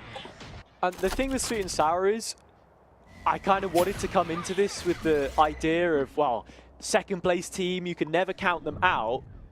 The other side to that is, it feels like when they have a bad day, it's a bad day, and there's nothing that shakes that. Whereas, you know, your Apex passing grade is still well above a lot of these other teams, and in closing that gap, it'll be something they try and do. Nixon closes the gap himself. It's a nice flash onto the angle from Snowy, which he fails to convert. Other side of the poison cloud, right in their grill. Famzam unloads into his face. Yesmoot will take Ticey in the process, so it's a 4v4. I think you trade Nixon for Ticey any day of the week. So if you're looking at the utility front, that's your Viper for your Jet. Yeah. Sure, you don't have like the distance closing abilities from the Jet, but I think most importantly, you don't have a wall to manipulate A, and that's where OnlyFins are worried about. You can see them resetting, looking across the map. This cut of noise has been absolutely massive here for OnlyFins. The only thing is, though, is that knife. Big suppression, information circling back to them. Like you said, A is the weak point. OnlyFins were looking to address that, but they can sit on the site now in good faith, knowing that with 15 seconds left and the wingman broken, there's every chance they can stop this one dead in its tracks and find themselves a 9th round again. Thrash coming through, looking for a detain, doesn't find it, but Fagan will instead. He fills his boots again. The scoreline sits at a familiar place. Can they find the finishing touches? OnlyFins do to Sweet and Sour what Sweet and Sour did to NXT. If you remember back, we went 3 maps against NXT, and Sweet and Sour finally closed out on Icebox by dumpstering them. That's now what OnlyFins are on the cusp of. This pistol round could not be more important for Sweet and Sour to win. And the worst part about it here, Hazza, is they start on the defence, the weaker of the two sides. I mean, you see even from map 1 into the following, Nixon's turned things up a notch. He took it as his own personal duty to make sure they were dragged through Lotus. Fagan activating as well. Ale with only a few deaths to his name, and Sweet and Sour 3 rounds. This pistol is everything to them right now, because that flawless run hangs in the balance. Well, Fagan's head goes off without a hitch. Famzam getting the opener. A good utility on site to stop this spike going down. Still trading forward. Perhaps just the fact that they're able to play on site together, Sweet and Sour, it makes it easier for them to trade. There we have it. First next one up, Snowy. It's Famzam and Ticey elsewhere that gets the picks. Creamy gives themselves up fairly easily, and now it's up to Ali once again. But he will not be able to get much done. Big pistol run for Sweet and Sour to keep themselves alive. That was so close as well. I mean, like, Ale there, sure, you don't want to say that it's going to rest on him, but for a guy who's only just picked up his 4th death, as Sweet and Sour find their 4th round, this has been the map where, again, he's taking matters into his own hands, but you get the team performance that goes with it. Snowy might be bottom, but how many times have we seen one of his flashes fly right over the top and find good impact? Sweet and Sour with the pistol round, however, they are looking to turn the tide on this one and close the book yet again, where OnlyFins failed to do so.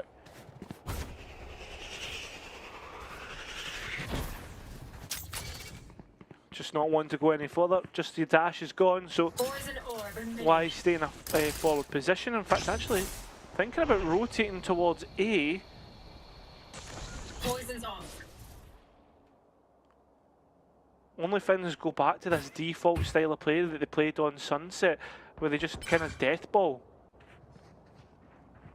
Yeah, you do still have Fagan on the other side of the map, but the Killjoy setup yet to be tested on A.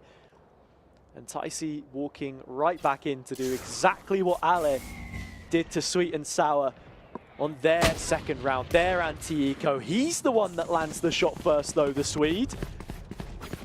Takes a bigger chunk out of Ticey than he was able to through the wall. Fagan now the furthest man forwards, calling to the rest of his team to make one final push with 30 seconds left. The thing is though, is it's been gambled on by Sweet and Sour, and it's an educated gamble as well, because they know that OnlyFins weren't anywhere near B. The only issue with that is they now have to make the rifles count, the upgrades count, and it's not really. It finally will in the end, and they'll make good of it, but it was a little bit tentative as the round went on.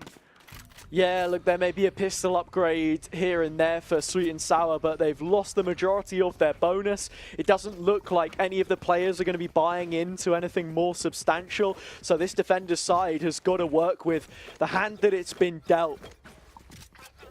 Speaking of being dealt hands, how many times have we seen OnlyFins shuffle the deck, make a roster change from split to split? You go back and look at the 6 previous meetings between these two teams up until this point, and it's almost a different roster at every step of the way. But finally, the inclusion of Ale might just be clicking. This gun round is the one which just about gets you over that threshold, I think. That's it. Still, it's almost like a Cold War, right? A stalemate, and it's been broken by Creamy. The Sheriff Meister does it once more. Still 4 players outside of A. Of A site, I should say. And the thing is, though, that Dizzy's given false information, and Sweet and Sour are just in off the back of it. I mean, like you say, there goes that first warhead. There's an outlaw here as well, which could cause mass destruction in its own right. Nixon down to 10 points of health. This is the round where if you lose it, everything could go wrong. And Sweet and Sour are causing chaos. The architects of disruption within the north, and they're having their way with things again. Snowy has a chance to recover the spike, but his own utility has to be the one to make him the benefactor this time. Stun dodged, but half beat right in for the killing blow. So 9-6 the score, the gap back down to 3. Worrying signs may just be repeating here, Cairo, as that bonus finds itself converted. Yeah, you are already starting to feel deja vu, and I imagine a lot of people are. 9-3 failures would be incredible from OnlyFins if it happened in 2 maps in 1 series, never mind talking about previous ones. Where it also happened 2 times in 1 series. So, yeah, for everyone else's sake, let's not see that happen again.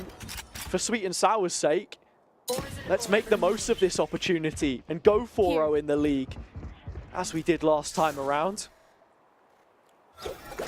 Again, we just have to remind you, OnlyFins with a series yet to play, and potentially only 1 more map against Requiem, because they lost Icebox when they played those guys.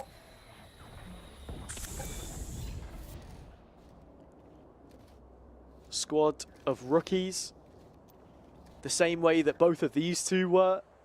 Half as many new players in the 2nd tier in North this time around than last. But again, like we said before, like the league's seen an 80% turnover in general. Like, you know, it's about establishing your own authority, something which Tempo has looked to do and managed to find on this round with a couple of kills, despite giving away the plant. I think the big thing here is if Sweet and Sour are able to win this out, Hazza, it's all about how they've fought back. It's all about how they've been able to bounce back from hard and tough rounds, hard maps, and get themselves into winning positions. That's how you make champions. And here we have it, another round closer to that. Just the last player left and Fagan had to reload. We are on 7, 2 rounds away. This was the round in which in the first map only Finns were able to win. Sweet and Sour will keep things candid. The comms between the players will be, these guys are sweating. We know it. It's in their DNA, only Finns right now. Something which they've been unable to shake. Closing out with only 4 rounds required of them, but Sweet and Sour are the ones which get those first 4 rounds in.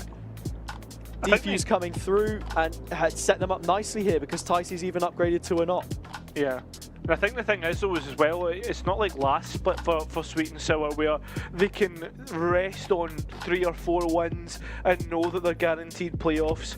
You're probably moving that bar up higher and higher now because it was only the top 2 are guaranteed playoffs. The rest have to battle their way through play-ins.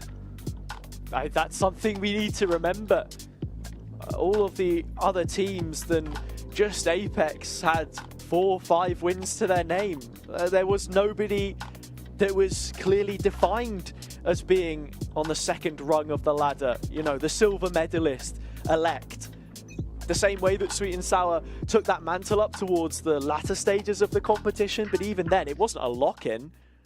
No. And here, yeah, that's a brilliant chance to do it and get a head-to-head result against the team which you lost against last time and forfeit your league position to.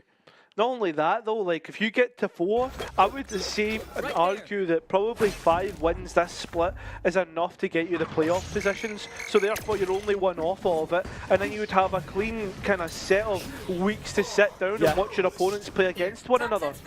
Permutations aside, we're into another big swing round. Only Finns, an extra chance to take 10. Fagan breaks the turret in mid, but Famzam's already close by. The null command did slow things down a little bit from the attacking side, but they've not found a pick, and now that ult is available for Famzam. And that's the worst thing, is how like far back only Finns are playing. Sweet and Sour need to be careful of this mid flank. Famzam's Mosh is actually what gets Ali, and now we're going to play in Nixon, and now he's the one that's going to take them off the spike. Only Finns massive. Ticey with the op. Yesmu being caught. It's a 2 versus 1. This hasn't worked out in their favour. Ticey's had to get back on the rifle as time ticks away. Only Finns look to collect the round that they collected in the first map. It's 10-7, and Ticey tries to save the op. You know what they say, history may not repeat itself, but it certainly rhymes, and things right now are waxing lyrical the same way that they did before. Only Finns finally finding their groove, getting that 10th round on the board, breaking the ice on Icebox. They didn't have to expend many ultimates for it either. It was just Snowy's null command. The thrash goes from Famzam in the process. And when you look at the retake there, you know, there was even an opportunity for Yesmu to reverse engineer Halfbeat's Poison Cloud so he could get out far enough to use the Mosh to stagger them just a little bit longer. It felt like SNS had everything right. They don't convert though, and that failure to convert has brought OnlyFins right back into this game. I think the thing for me as well is that the fact there was no thought about mid, right? Like about that late flank. Yeah. That's neither of these teams have really wanted to play into it. Yeah, and I think, but that's cards used up, right? That ace is now out of the sleeve and in the hand of OnlyFins. They've given it away. Sweet and Sour will know to think about this. Thing is, though, is do you think about the op? Well, you'll know that Ticey's had a chance to save it. He got away in the previous. Use of the Cloudburst from Ale to try and close the gap, but all he needs to do is spot the appendage, the leg round the corner. Ticey can't get out of dodge. Wanted to go even further than just yellow. Didn't feel it safe enough. Snakebite, just not enough damage to take down the wingman. So we will go to post in a 4v4, and the Thrash is up for OnlyFins this time. And look at the adjustment this time. Tempo's looking at mid and holding on to it, and no one from OnlyFins is going there. They're actually wasting time on the post plant by doing this. Ooh, the wingman does get broken, and it's imperative because the Thrash got called in early to try and suppress whoever would have been on the defuse. Instead, it's the extension of the Gecko player rather than the man himself. Finally, FamSam gets onto it, but swiftly taken out of play by Yesmu. A quad kill to back things up for OnlyFins. Yeah, the boys coming in the end. You can see the celebrations. They know they're slowly starting to get closer and closer. This is still not done. It's the buy that I'm most looking forward to here from Sweet and Sour, because they've lost now, what, 2 in a row here, Hazza? Early advantage too, squandered. 4v4 in the retake. OnlyFins with precious resource to drain Sweet and Sour from that position. FamSam doesn't even want a chance this early orb. Ticey's off again in play though. But just look at the purchases. Sweet and Sour have gone all in on the penultimate round, and if they lose it here, that's OnlyFins right on the finishing line.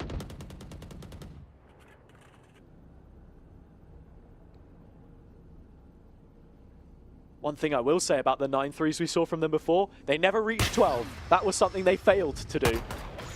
Yes, they're getting closer here. That's exactly it. They just caught someone out on the screens. The flash is coming back in. You've even got the Vital's pit as well. Sweet and Sour do not want to give this up. They're fighting tooth and nail and actually forcing OnlyFins back, getting control of Spike. Tempo's actually cut out the player in mid. This is not looking good, and the players are actually going to get caught off guard. Try to fight too hard.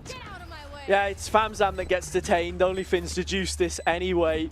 Ale fighting forwards with a lockdown in his face. The blades come out and FamSam is gone. Creamy's still around with a chance for a null command, but there's no utility to even think about here.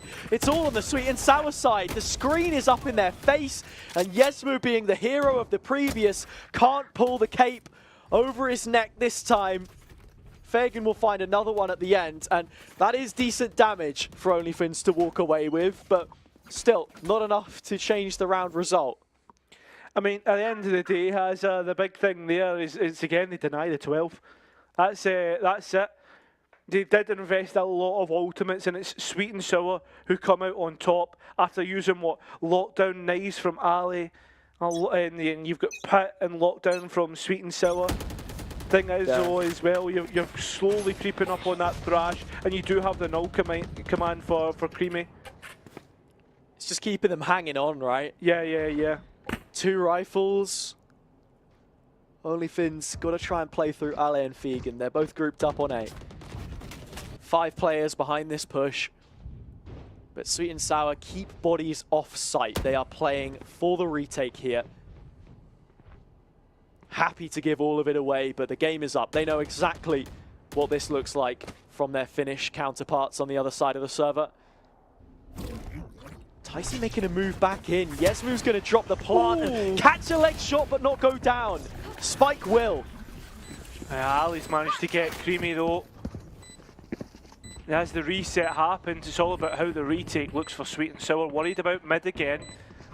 Just delays them coming back in. Ali providing himself as a nuisance. And it's a big updraft from Ticey that gets the picks. The wall up, and now it's just stopping any fight back from OnlyFins here, Hazza. They're losing numbers time and time again. It's all up to Fagan, the last remaining player, a sentinel in his own right, but he won't be anymore. 11-9. That gap continues to close out. Oh, and as I said, OnlyFins, their failure to take 12 still feels like them being held on a leash, as Sweet and Sour have got a queue skip ticket to take 13 perhaps. Surely this can't be happening again, and all of a sudden OnlyFins, the face is far more emotionless than they had been before.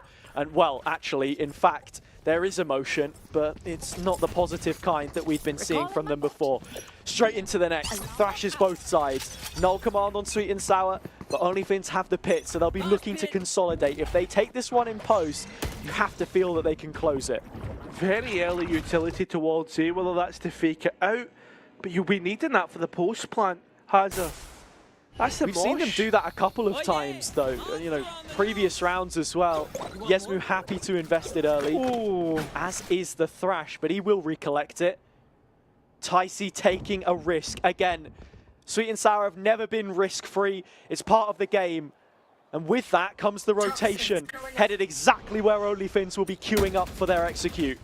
The only thing about Ticey needs to be careful of is the position of Snowy later in the round. Spike will start to be attempted, and we've got the Thrash to back it up. This time it's been sent forward, and it's Creamy actually to pick out Nixon. Big shots. Ticey looked away, and so is Snowy! That's massive! This is looking like it could be a Sweet and Sour round as Ali looks to respond, but at the same time, he's left Yesmu with no chance. Having to try and get onto a spike that's already diffused. This will be 11-10. It's all the utility, all the ultimates that are being wasted by OnlyFins. And Sweet and Sour are allowed back through the door. Aleph fighting away, defending Yesmu's body in a fit of rage towards the end of that one. OnlyFins can only keep the weapons that they had left standing and turn away, head in hands. What a round, and what a key moment for Snowy to be lost there. Trying to catch the mid-rotation, sure enough it wouldn't come, but again, you have to think about that late round positioning. And into the start of the round, well, what pieces do they use to try and attribute early A control? It's a knife instead, it's much deeper, but nobody goes under the radar. Trying to get ready to go quick. And the thing is though, it's the delay that Sweet and Sour have to get everybody to consolidate their retake. Being patient is the aim of the game, not giving away too much. The Stingers though have been given away. The null command to get back in to sight is ticking away, stopping the players from getting closer. But then here we have it, Hazza. Yeah. It goes up. Players inside it. Sure, they don't have the weapons, but these Stingers have left plenty of pain in Sweet and Sour before. We saw it on Sunset. Could it be good enough for them here on Icebox? Well, they've not got the numbers. That's for a start, and well, the pit is now gone as well. Fagan the last left. He's been in this position before and failed to convert. He will yet again. 11 all, Cairo.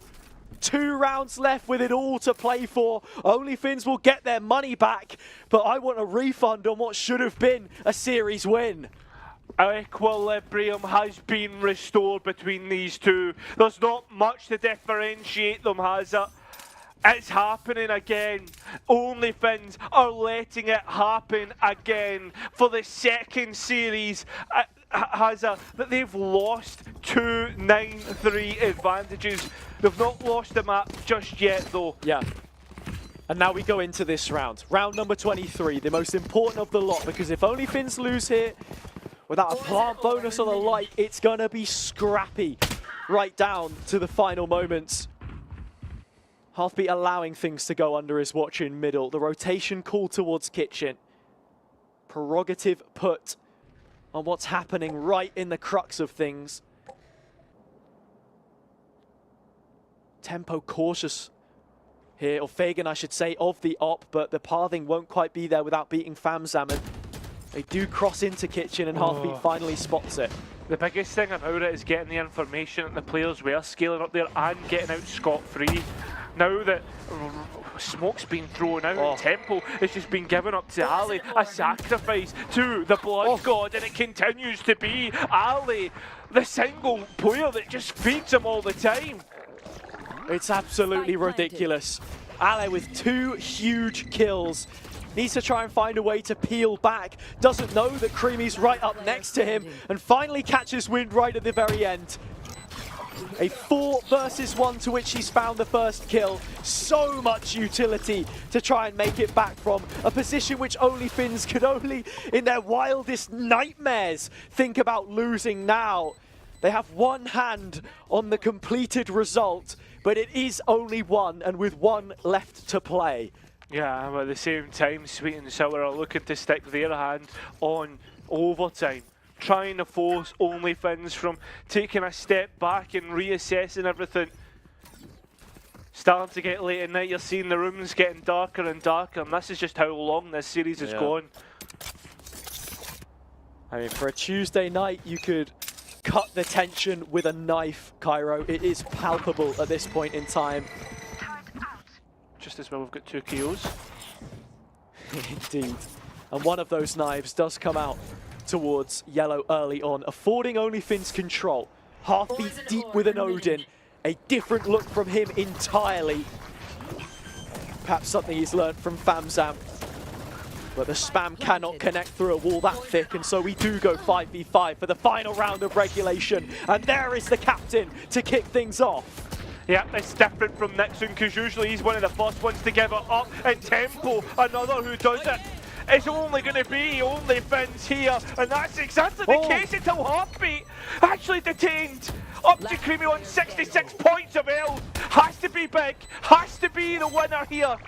There is one player low, it is Nixon, and finally it's the Molly that closes it out. OnlyFins will beat the 9-3 Curse finally and unplague themselves from what has been a disastrous start to the split.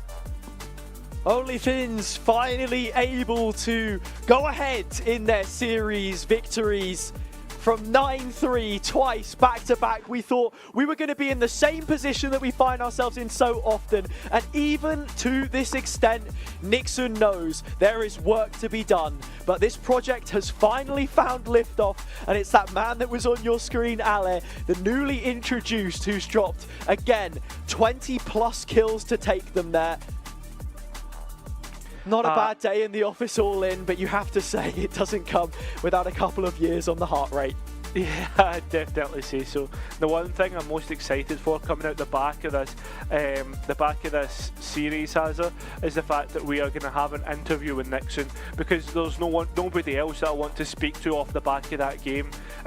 Because so far, like the mentality, or whether it's the mentality or the game plan or whatever it is, something is not clicking for OnlyFins, and realistically, there needs to be change. They're probably looking forward to what is going to be a break that we're having in the season soon. Yeah, I mean, look, that was going to be our chance to talk to Ticey. I said I hadn't personally spoken to him for 2 years now, not since they were going into a Beacon Finals up against an OnlyFins, which looks much changed than the one that we're seeing now. And even then, we don't know how far any of these names end up going, because it's also up in the air, especially after a result like that. One thing that is for certain, though, is that we will be heading to a break. So we'll see you on the other side of that one with an interview with the players, all the breakdown, and well, I think we need a moment for ourselves as well, so catch you then.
Welcome back to Valorant Challengers North, where we have just seen the conclusion of OnlyFins and Sweet and Sour.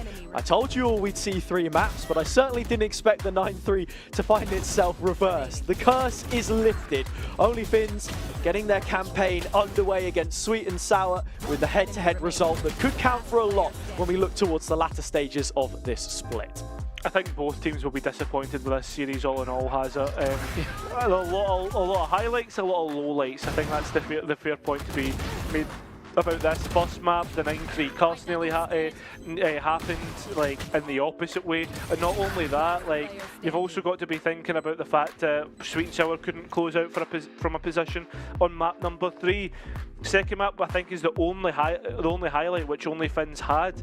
Generally, I would say has across a full map consistently 2 halves. Yeah, I mean, just looking at the statistics from map to map across the entirety of this series, Ale again putting up plus 20, or just more than 20 kills, sorry, but with less deaths all in, and looking at him overall, 55 kills across 3 maps, really, really strong stuff from the OnlyFins boys. And it felt like this was the more complete performance to go around their duelist as well. But even then, it certainly started off that way, and it did sort of peter out again towards the end. So I really don't know what it is that they have to do to resolve this late stage of the game that we end up seeing from them, because this time it was the attack on the 9-3 where they struggled, not the defense. So it does go both ways. It has to be more of a mental thing than anything else, and that's where we want to hear from Nixon and what exactly is going on inside the mind of the man who's been there since the very beginning, the project leader. How are you doing, mate? How are you feeling more specifically after that one? Because there's got to have been a point where you were like, it's happening again. Yeah. It felt actually horrible to play that last map. I know we got the 9-3 here, and it just fell apart again. Like, I got my 4th heart attack that half, and I don't know what, like, it's mental. Like, I don't know how we can just, like, the Lotus looked more like real us, but first map, well, last map, not so much. Yeah. I was gonna say, like, the thing, like, the only thing that I could think is it has to be mental, because some maps I watch you guys and it is like a breath of fresh air, right? Like, like you look like the new OnlyFins with Ali included, etc. And then the other times where we look at you and you guys look as if you're kind of like headless chickens, right? Like, what is it that you guys have been doing to try and improve this? Because the worst thing about it is it's not the first series that it's happened. We are just focusing on the basics right now. Like, if we do the basics right, we should, it should be clean wins for us. Like the first half has been really great every single time last 2 series, but I don't know why we can't do it. But like now we are just focused on the basics, and yeah, well, it showed today one map really well. And while, you know, this is probably the most muted celebration I've ever had in a winner's interview, to sort of raise the mood a little bit, Ale has had some great individual performances in sort of recent matches that we've seen. You guys are now communicating in English as well, so that's obviously got to be quite different. What's the overall vibe in the team since he's joined, and what were you really looking for when you went out on the search for a new duelist in between splits?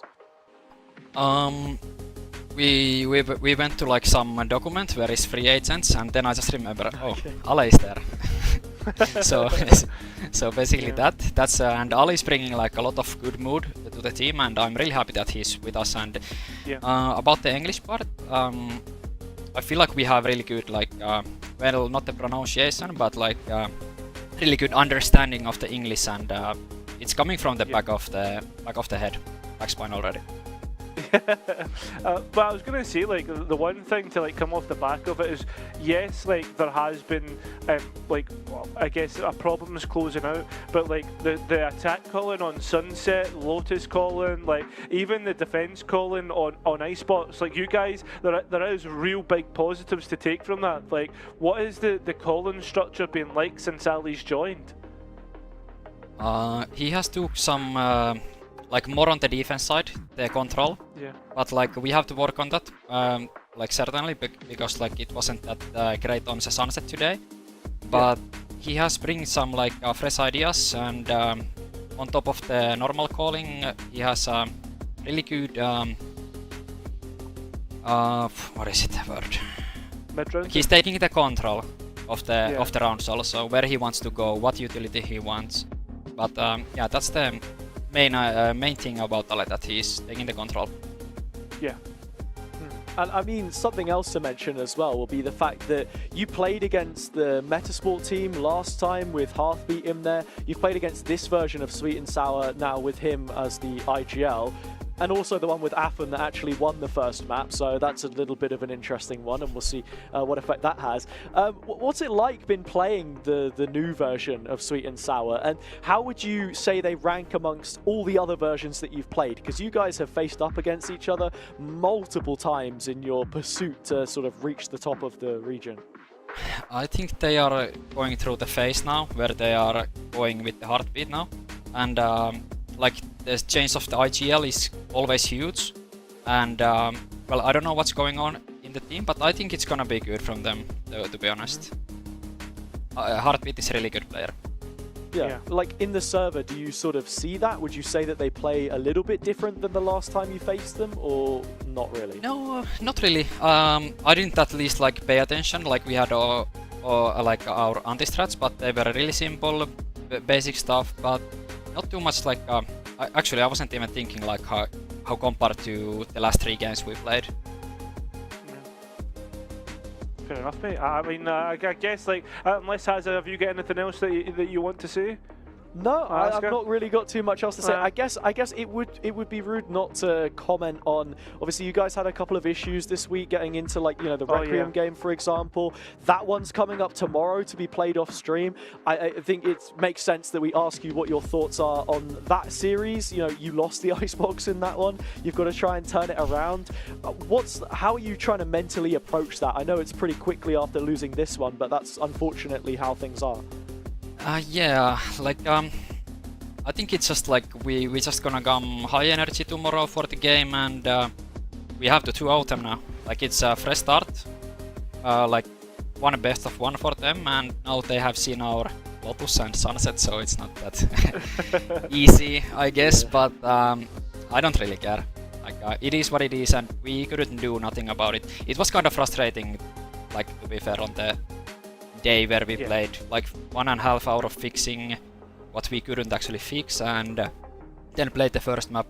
We started that also strong, but then everything fell apart again. And yeah, I think it's just a mental thing going up tomorrow. Yeah, fair enough, mate. I guess like with saying that, then like there's nothing more I would like to ask you. So thank you very much for joining us on the interview, and congratulations on your win, and best of luck for tomorrow. Thank you. Have a good one. Have a good one. Thank you. All right, there we go. Heard from him. Look, they're obviously feeling a little bit boomed after those. Like, sure, you get the win, but 2 13-11 maps, which really, this could have been a 2-0 in their favor, actually, when you look back on it. It's just, did we really know what version of OnlyFins we were going to get out of it? No. And I'm looking back at my notes, and I sort of wrote down, like, yeah, do you think that they're weaker or stronger than the last time they played Sweet and Sour? And honestly, I think I've come out of today with less answers than I came in with. So, it's like, it's a dice roll every single time. And look, a strong performance on those next 2 maps against Requiem, I think, would finally ease the doubt that quite a lot of people are feeling about this team right now. Personally, I think they're stronger, Hazard. I think they're much stronger than last split. Because last split, it was almost like, I don't want to call it luck, but like, let's be honest, a lot of things went in their favour to get to the position that they got to in third. And I think this split, if they do fix those mentality issues, if they do fix the issues where they are letting rounds slip out for free, then I think, honestly, they will be our second place team. Because right now, Sweet is between them and Sweet and Sour, and I just felt after this matchup, Sweet and Sour are starting to have the issues that they had in the first split. They're starting to let teams challenge them, and that's the one thing that I'm worried about for them. Yeah, I guess you could say that. At the same time, though, they had those issues in the last split, and look where they ended up. Still, it was second place. This one really will go down to the wire, I think, between these two teams. This won't be the last time that we see them play against each other. I can say that with almost certainty, I think. And yeah, just to speak of the OnlyFins team one more time, it's like my room. Here is the ceiling, here is the floor. There is a very big gap between the two of them, and I think as long as they can just bring the floor up, the potential does look really, really good for these guys. So we are just going to have to see how exactly that ends up looking. And well, with our first result of the week locked in, we're back tomorrow. We have Formulation versus Apex going on for you. I'm pretty sure almost simultaneously the OnlyFins game will be happening. The VOD will go up, the information will be out on socials. You'll know what exactly has happened as that one against Requiem concludes. Then they've got a game of their own to play, so it does go both ways. That match against the Pinot Orchestra may be made a little bit more difficult by the fact that the fixture list finds itself stacked.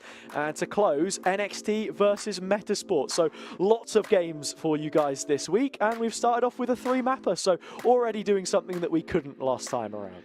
And fingers crossed it continues on to tomorrow. I've got all the hope in the world. Yeah, I'm sure that our co-casters and production team are going to absolutely love the nice long days that they'll be getting. But look, we'll see. I'm really looking forward to some of those fixtures. Cairo, any of those immediately stand out to you as being a favourite? Yeah, I'd probably say the Metasport NXT one. I think that could be an interesting because of the firepower of Metasport and just how much NXT have changed. For me, Requiem versus a Pinot Orchestra. I'm really looking forward to that. Good one. A lot of young guns. We've seen these guys play against each other a couple of times already, and that's your Thursday 4 p.m. So make sure you're tuning in, twitch.tv/ValorantLeague_NE, ValLeague_NE on the other socials, the X, the Twitter, whatever you want to call it. We also have Formulation Apex, 2 Norwegian orgs, but the Norwegians are only on the Formulation side. Apex, they, you know, just the good players, right? The 3 VCT ones and the two other ones which have come in to help them get Ascension again. So we'll have to see if Jaff's going to get another 13-0 or if, you know, life is going to be a bit better. Well, let's hope so. That's why I'm not casting it tomorrow, so let's blooming hope so. We'll just have to see. Those are the games that we've got upcoming, and of course you have to mention the NXT Metasport game as well, which will be rounding out the weekend. We will say weekend, it's a doubleheader that we bring you on Thursday. Things kicking off a little sooner than usual, but at the same time, it's halfway through the split now. We are on our way to finding out who exactly is going to finish where, and as I say that, I still have absolutely no idea. So we're just along for the ride. I've been Hazza, joined alongside Cairo, and we will see you when we see you. But for now, come back tomorrow, same time, same place. We will not disappoint, or at least I hope Ryan and Pablos won't. Good night.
Yeah, yeah, yeah, yeah.